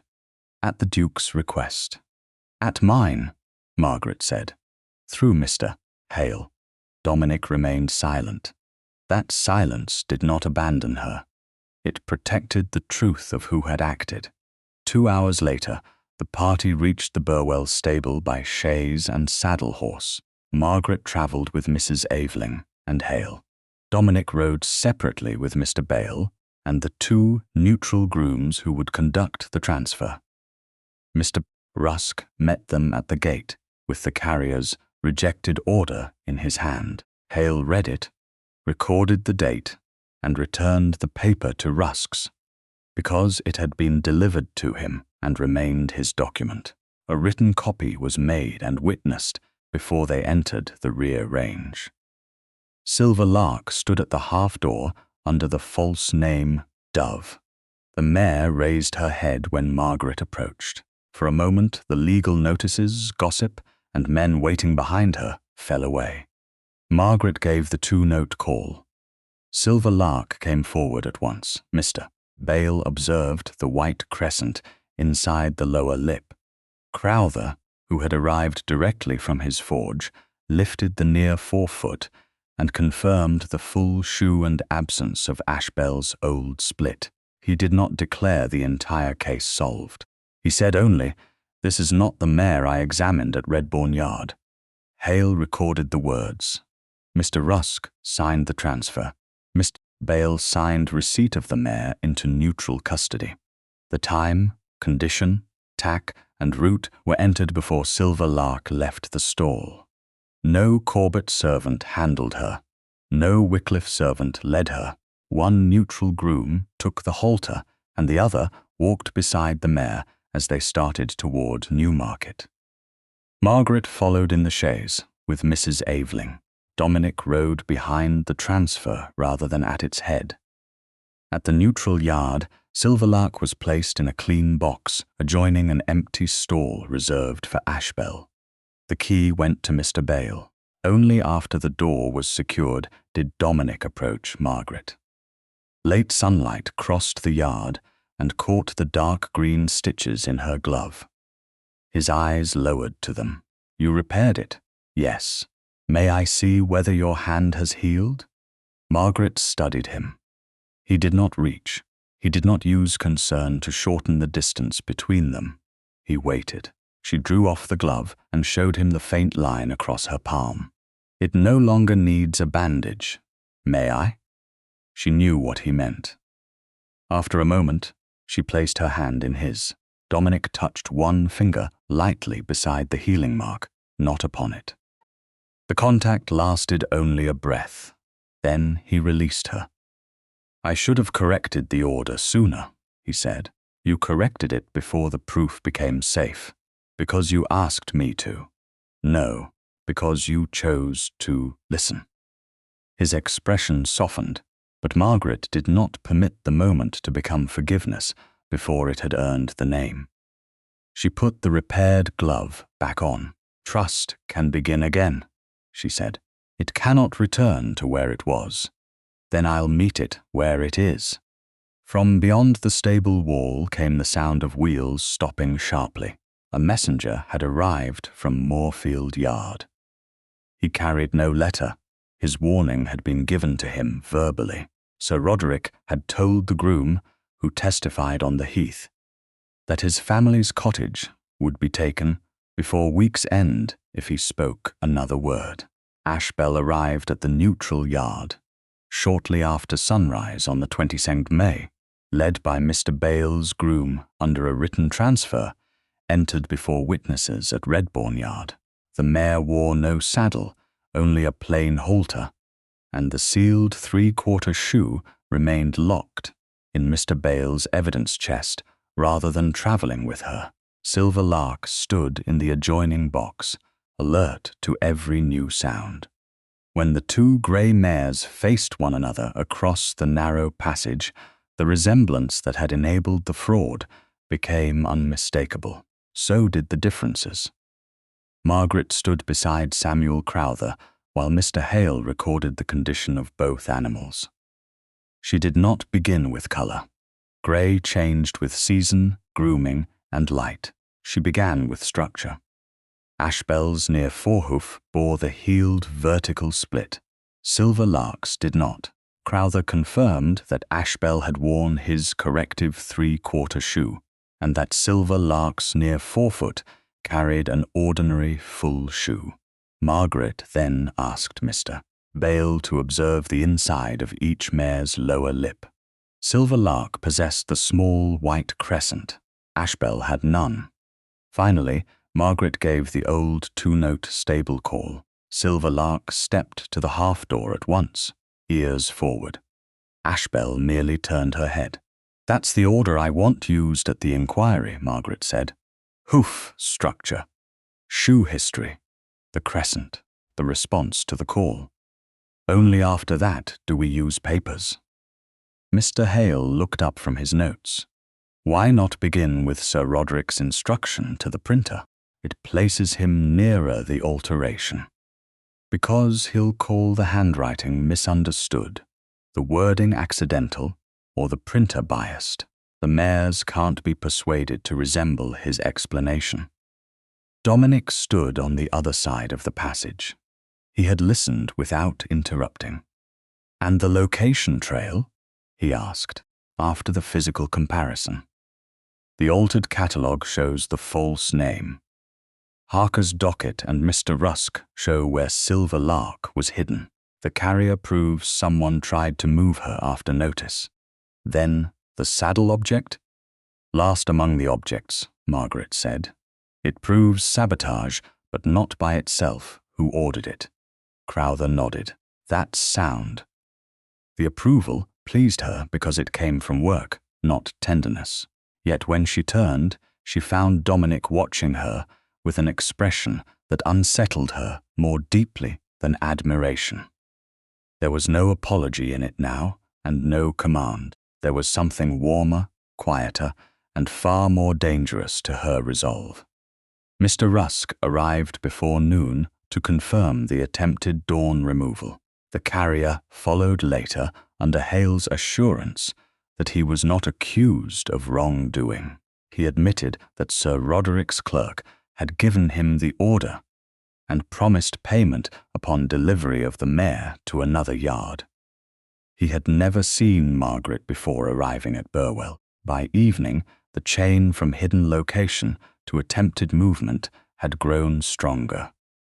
The weakest point remained the young groom who had testified on Redbourne Heath. His name was Daniel Pike. He was 22, married and father to an infant daughter. His family occupied a cottage attached to Moorfield Yard under terms Sir Roderick could end with little notice. Daniel came to the neutral yard after dark, cap crushed between both hands. He would not enter the office. "I've nothing more to say," he told Hale from the doorway. "You said Miss Corbett was near the Tack Passage," Hale replied. "That statement remains true. Then use it. Truth isn't improved by leaving out what made you speak." Daniel's face tightened. "I saw her there. That's all." Margaret stepped away from the table so he would not feel surrounded. "Sir Roderick threatened your cottage." His gaze jumped to hers. "Who told you?" "A messenger from Moorfield." "Then you know why I can't help you." "I know why you are afraid. Fear won't keep my child dry when he turns us out." Dominic moved, but Margaret lifted one hand before he could speak. He stopped. That obedience mattered. She addressed Daniel again. "Moorfield Yard will need grooms when the administration changes." He gave a bitter laugh. "If it changes, if it does, I'll offer you lawful employment." Hale's pen stilled. Margaret continued carefully. "The offer won't depend on what you say. If your testimony harms me, the offer stands. If you refuse to testify, the offer stands. Your work will be judged by your work." Daniel stared at her. Dominic spoke then, not to Daniel, but to Hale.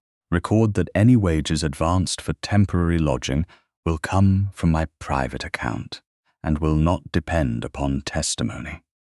Hale nodded. "And the cottage," Dominic asked. "We cannot lawfully take control of Moorfield property before the executor question is settled," Hale said. "But we can house the family elsewhere until then." "Do it." Daniel's hands shook around his cap. "You'd pay me even if I say something you don't like." Margaret answered, "Yes. And my wife won't be turned out before the week ends." "Not if you accept temporary lodging." He looked toward the stalls. Ashbel shifted softly behind the boards. "Sir Roderick told me to sew the metal point beneath the saddle pad," Daniel said. The words came so quietly that Hale asked him to repeat them. This time Daniel raised his voice. "He gave it to me 2 nights before the trial. He said the mare only needed to rear once.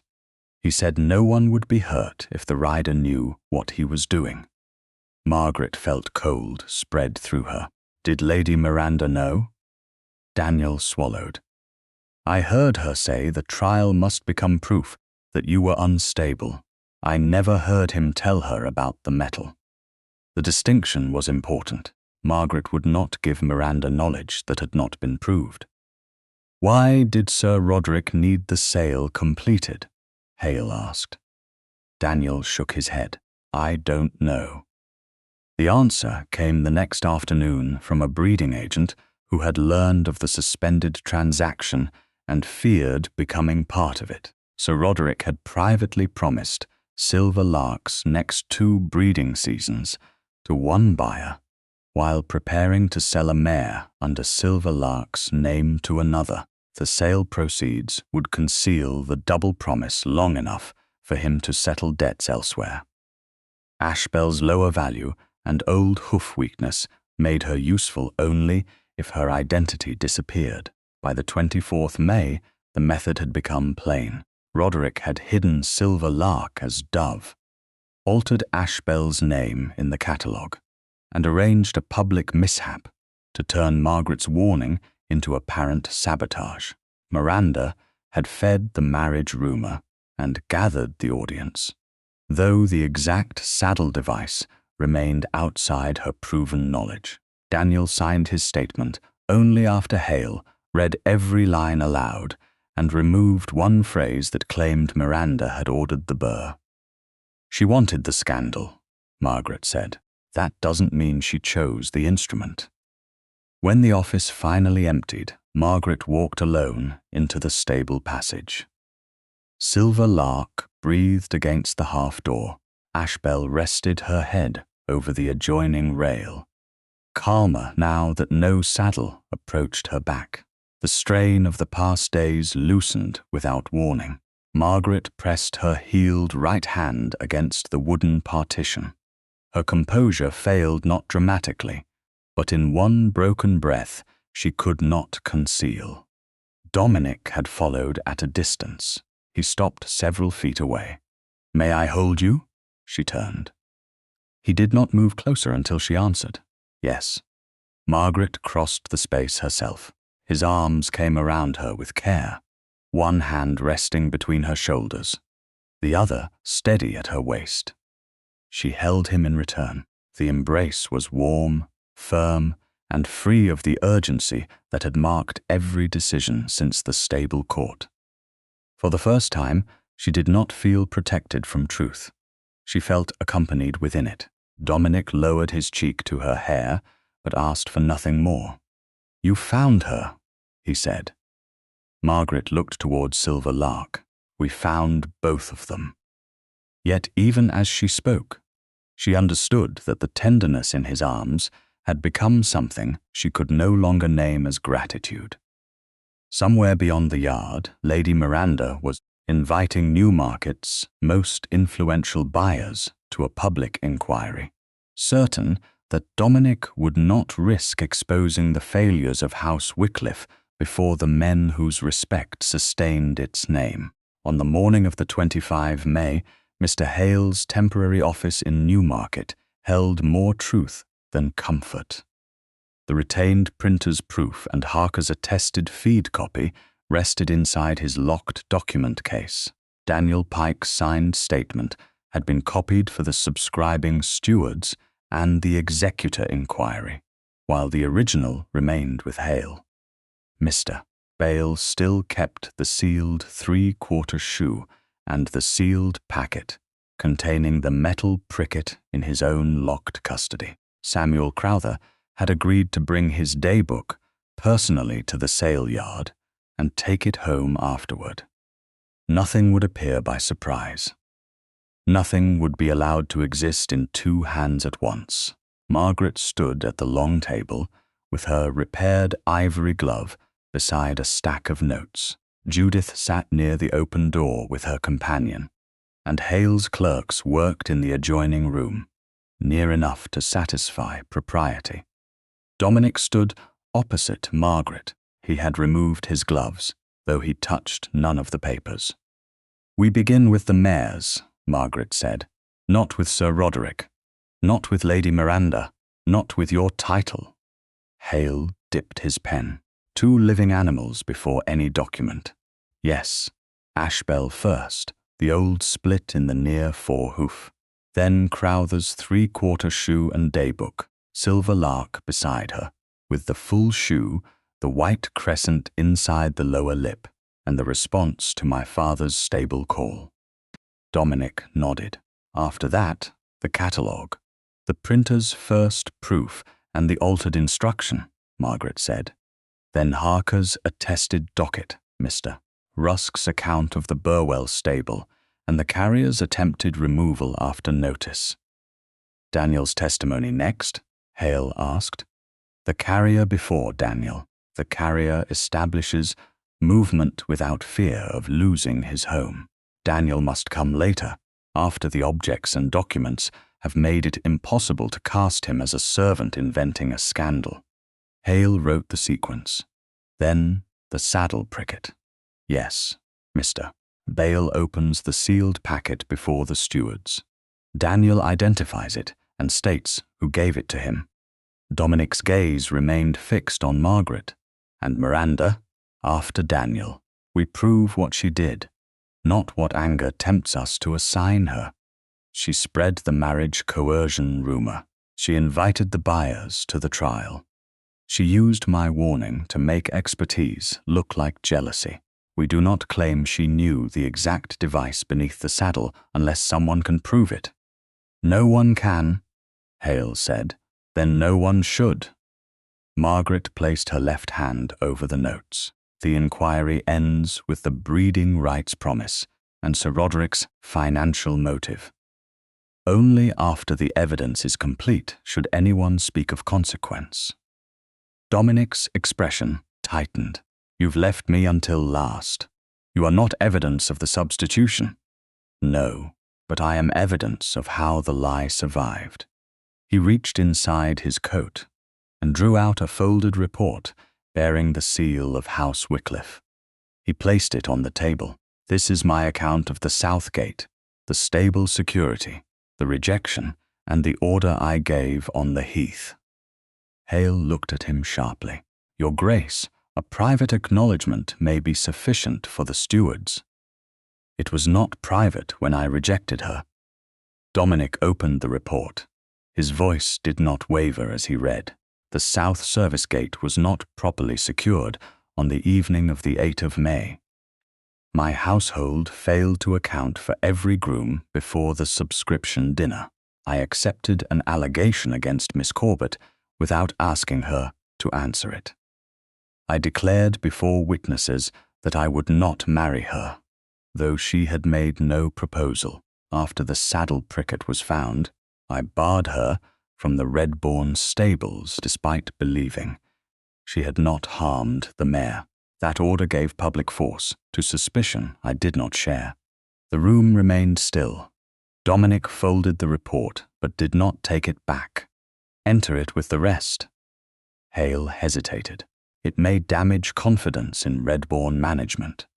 It should. Dominic looked at Margaret. Truth that protects only my dignity is not truth. The words struck her more deeply than the apology in the subscription rooms. There, he had corrected a wrong. Here, he surrendered the shield that rank had always placed between his errors and their cost. Margaret touched the repaired seam of her glove. The buyers may say you confessed only because you care. For me, they may. They may say House Wycliffe arranged the witnesses. Then my report gives them a failure to examine, not a perfection to admire. They may use it against you for years. Then they will be using something true. Hale picked up the report. I'll enter it after Miss Corbett's evidence sequence and before the stewards announce their decision. Margaret shook her head. Before the decision? Yes. But after my final statement, he must not become the reason they believe me. Dominic's eyes softened. Agreed. Hale gathered the papers into labeled folders. Judith rose and took her companion into the adjoining room on the pretext of reviewing the guest list.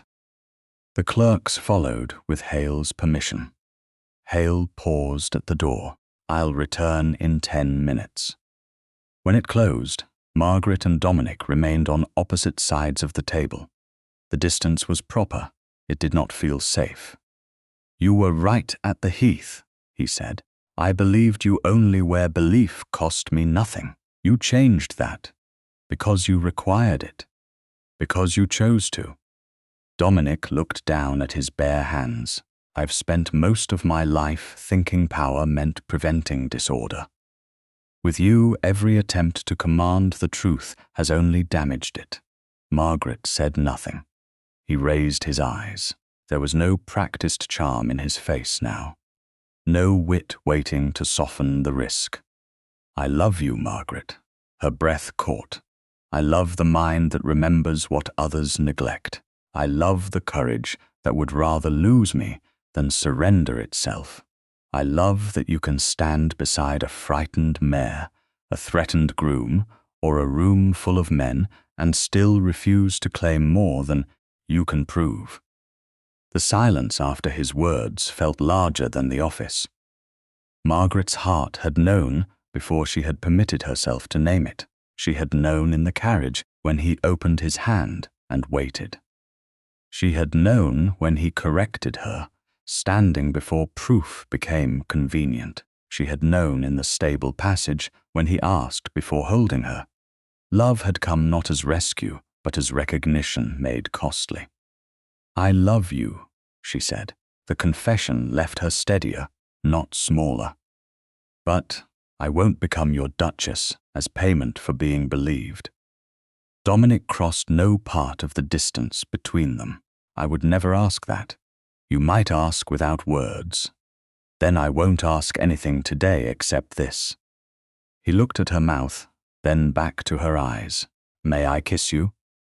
Margaret felt the full freedom of the choice. No witnesses waited to applaud.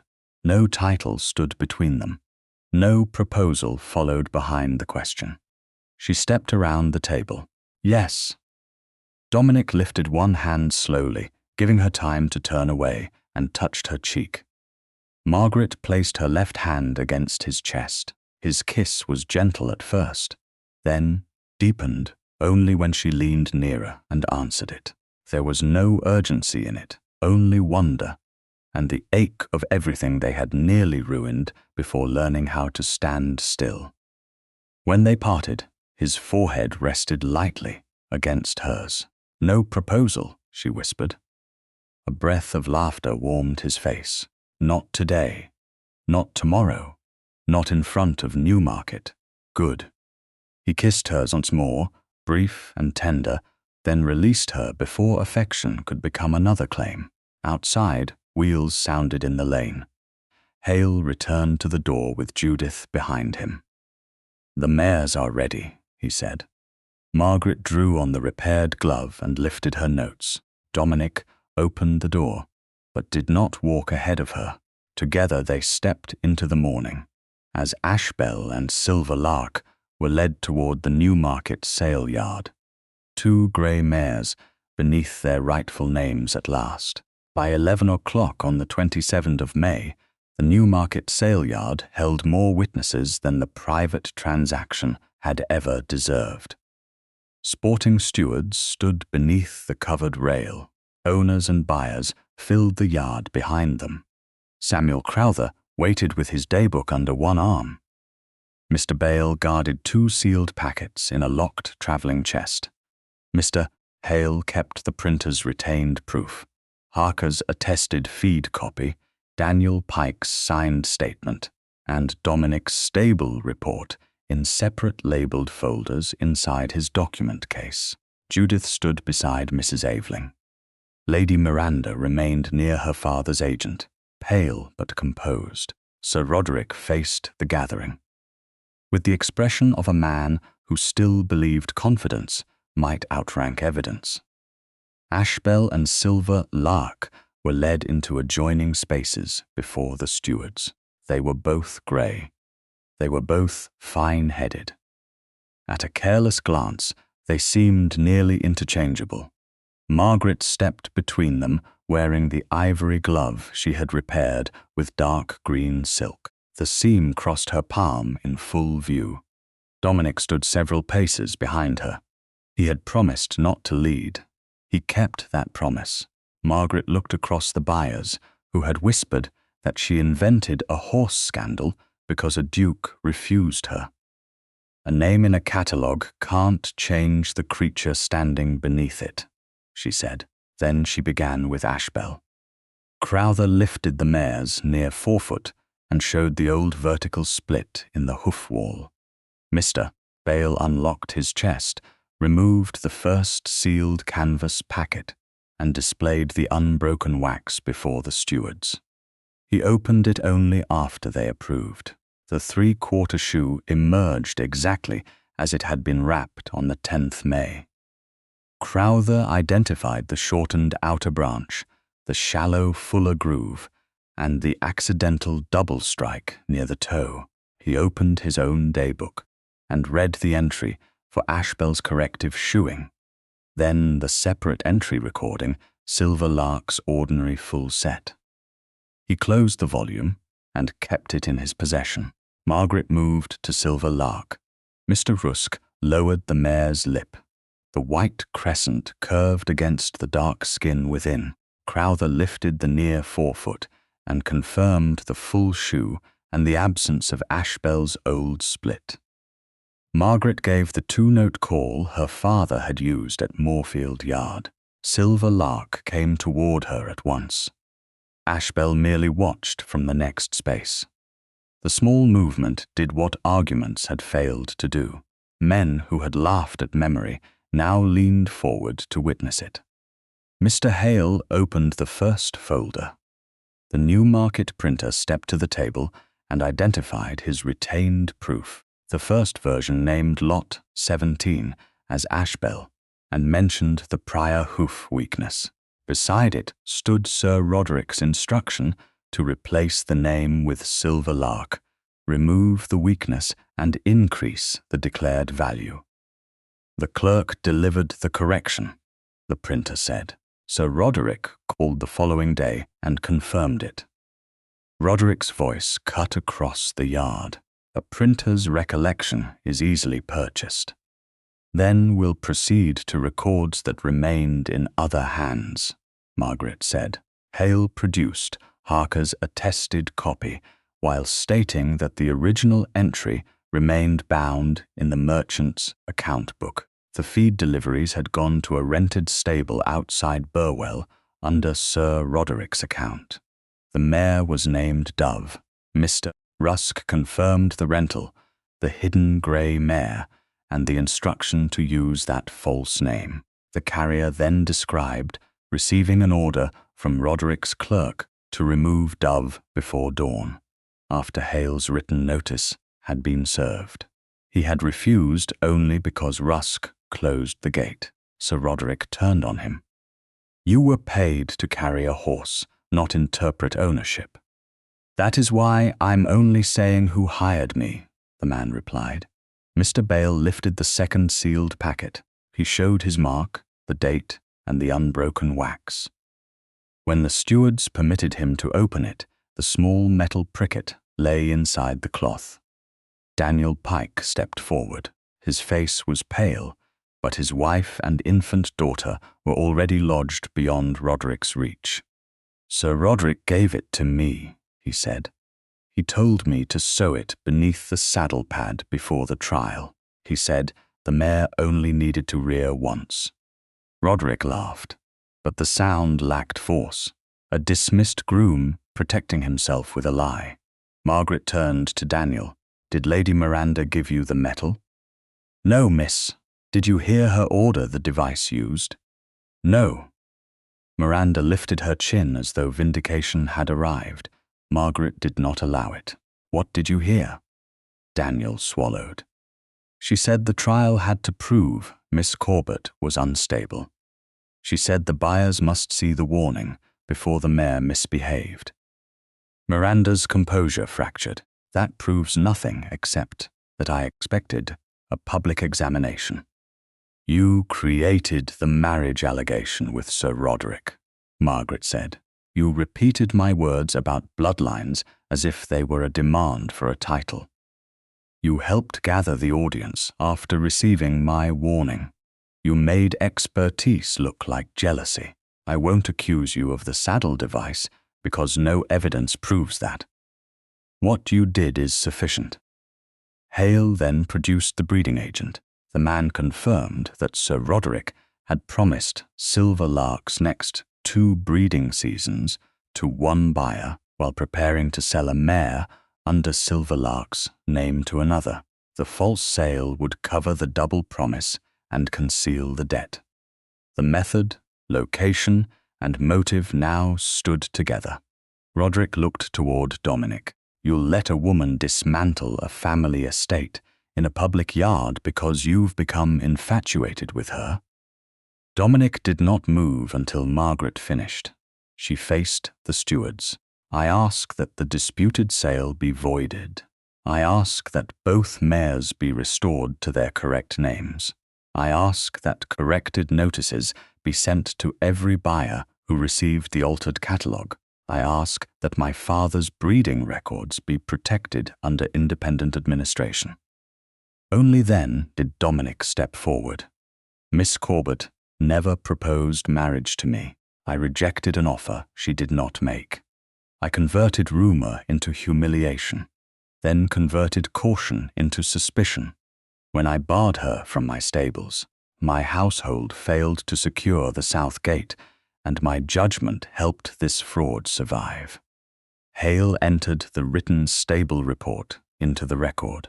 Dominic looked directly at Margaret, but he did not reach for her. The truth was hers before I believed it. The work was hers before I defended it. The correction must be hers as well. No proposal followed. No romantic declaration was offered to soften the apology or claim the moment. The chief steward conferred with the others, then announced that the disputed sale was void. Sir Roderick was excluded from Newmarket subscription privileges pending further review. Contract claims and executor questions would pass to solicitors, and Hale would begin formal proceedings to remove him from active administration of the Corbett horse estate. Miranda's father ordered his carriage and told her she would leave Newmarket that afternoon. House Wycliffe withdrew all social and commercial support from the Penrose match campaign. A written correction would be circulated to the buyers and hostesses who had received the false account. The crowd began to divide, not with the excited cruelty of a scandal beginning, but with the quieter discomfort of people recognizing their part in one. Mr. Weatherby approached Margaret first. Miss Corbett of Moorfield Yard, he said, offering a formal bow. You preserved 2 mares and prevented a fraudulent sale. Others followed. No one called her the woman the Duke had chosen. They used her name. They named her work. By late afternoon, the sale yard had emptied. Ashbel and Silver Lark stood under their rightful names in neutral care while the corrected notices were prepared. Dominic found Margaret beside the rail, her repaired glove resting openly upon it. When no buyer, steward, or title is listening, he said, "May I call at Moorfield?" Margaret looked at him across the place where he had surrendered the protection of his rank and left the truth, standing on its own. "You may call," she said. "You may not command." By the 20th of August, Moorfield Yard no longer looked like a place waiting for permission to belong to itself.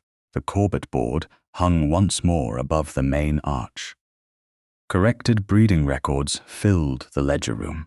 Ashbel grazed in the lower paddock under her own name, while Silver Lark occupied the box where Margaret's father had first taught her to read a mare's breathing before trusting a groom's report. Sir Roderick had surrendered. Active administration under threat of chancery proceedings. Though civil claims over the double-promised breeding rights still followed him, Newmarket had barred him from subscription privileges. Lady Miranda remained unmarried. Removed from the season and from every Wycliffe arrangement, while her written correction circulated among the buyers and hostesses who had repeated her account. None of those consequences had restored Margaret's life by magic. They had simply removed the hands that had kept closing around it. The work of recovery belonged to her. Nearly 3 months had passed since the sale yard inquiry. Dominic had called at Moorfield in daylight, and never without being announced. He had ridden beside Margaret with Judith or Mrs. Aveling close enough to satisfy propriety. He had written letters whose humour no longer concealed their meaning, and he had accepted that some mornings she had accounts to settle, mares to inspect, or men to hire before she had time to receive a duke. Daniel Pike worked in the foaling range now. His wife and infant daughter lived in a dry cottage whose tenancy no longer depended upon silence. Dominic had never once asked Margaret to be grateful for arranging it. During those weeks, he had also done the quieter work no audience rewarded. When a buyer praised him for exposing the fraud, Dominic corrected the man before Margaret could speak.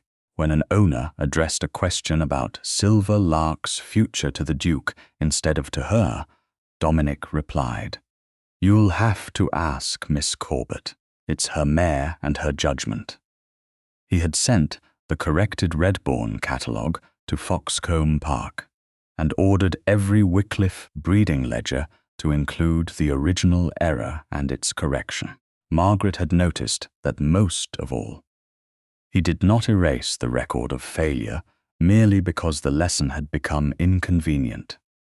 Their courtship grew through ordinary choices.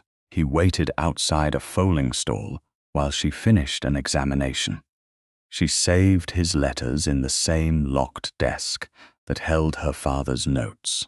Once, during a chaperoned ride, rain drove them beneath an elm, and he held her left hand while her repaired glove remained closed around the reins. Nothing in those moments demanded a future.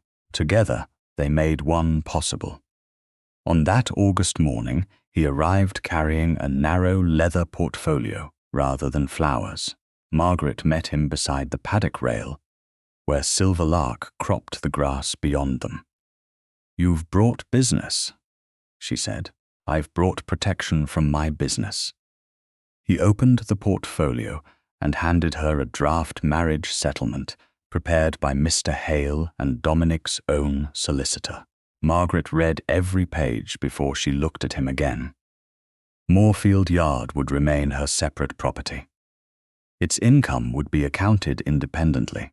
Breeding decisions would remain under her authority. House Wycliffe could not absorb the establishment, sell its stock, or alter its management without her written consent. Even if no marriage occurred, the transfer of active control already completed in her favor would remain untouched. "You arranged this before asking me anything," she said. "I arranged it, so the question could be answered freely." "You assume there will be a question. I hope there will be one." His expression held no practiced certainty. That absence moved her more than confidence ever had. Dominic rested one hand on the rail. "You don't need to marry me to keep Moorfield. You don't need me to restore your name, protect your income, or make men listen when you speak about horses. Those things are yours." Margaret closed the portfolio. "And what do you believe marriage would give me?" "A companion who will sometimes be wrong, but who has learned not to make his rank the measure of truth." "Sometimes. Frequently, if you ask my mother." She smiled despite herself. He did not use the moment to rush her. The old Dominic might have filled the silence with charm until refusal became awkward. This man let the summer wind move through the grass and waited. At last he stepped away from the rail and faced her fully. "Margaret, I love you. I loved you before I understood how to deserve a place beside you. And I expect I'll spend the rest of my life improving upon the effort. Will you marry me?" She studied the face that had once dismissed her before witnesses and later surrendered its own dignity so the truth would not depend upon it. Love had not erased that history. It had required him to answer it.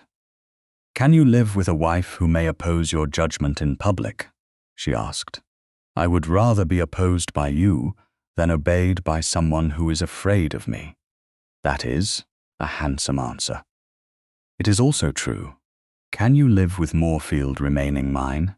It should remain yours. Can you wait when I choose the road? His gaze softened. That is the woman I'm asking to marry. Margaret lifted her hand and touched his face first. The freedom of that small act passed through her more deeply than any public triumph. "Then yes," she said, "I'll marry you."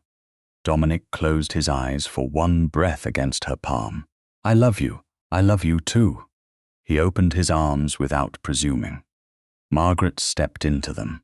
The embrace was warm and unhurried, without fear, apology, or audience. When she drew back, she kept one hand at his cheek. "You may kiss me." "I had hoped you might say that." His second kiss carried none of the uncertainty of the first. It was tender, sure, and still governed by the care that had made certainty safe. Silverlark lifted her head beyond the rail, as if unimpressed by dukes, proposals, and every human attempt to make life more complicated than grass and sunlight. Margaret laughed against Dominic's mouth, and he laughed with her. They were married on the 3 of October in the parish church near Moorfield. The ceremony was neither secret nor grand. Judith stood near the front, with tears she refused to acknowledge. Mrs. Aveling wore lavender silk and corrected the verger twice. Mr. Hale witnessed the settlement before witnessing the vows. Daniel and his wife stood among the Moorfield household, their daughter asleep in her mother's arms. Margaret entered as Miss Corbett of Moorfield Yard, and left as Margaret Wycliffe, Duchess of Redbourne, without surrendering the first name to gain the second. No ballroom presentation followed.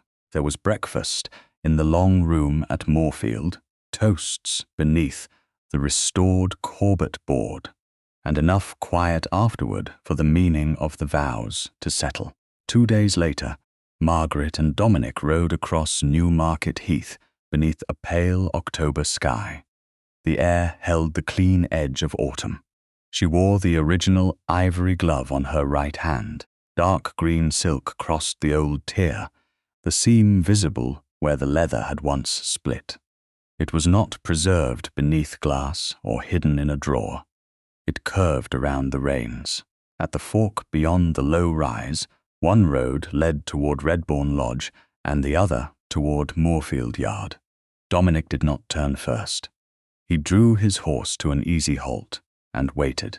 Margaret looked down the road that led to the yard her father had loved, the mares she had named correctly, and the life she had reclaimed before offering it to anyone.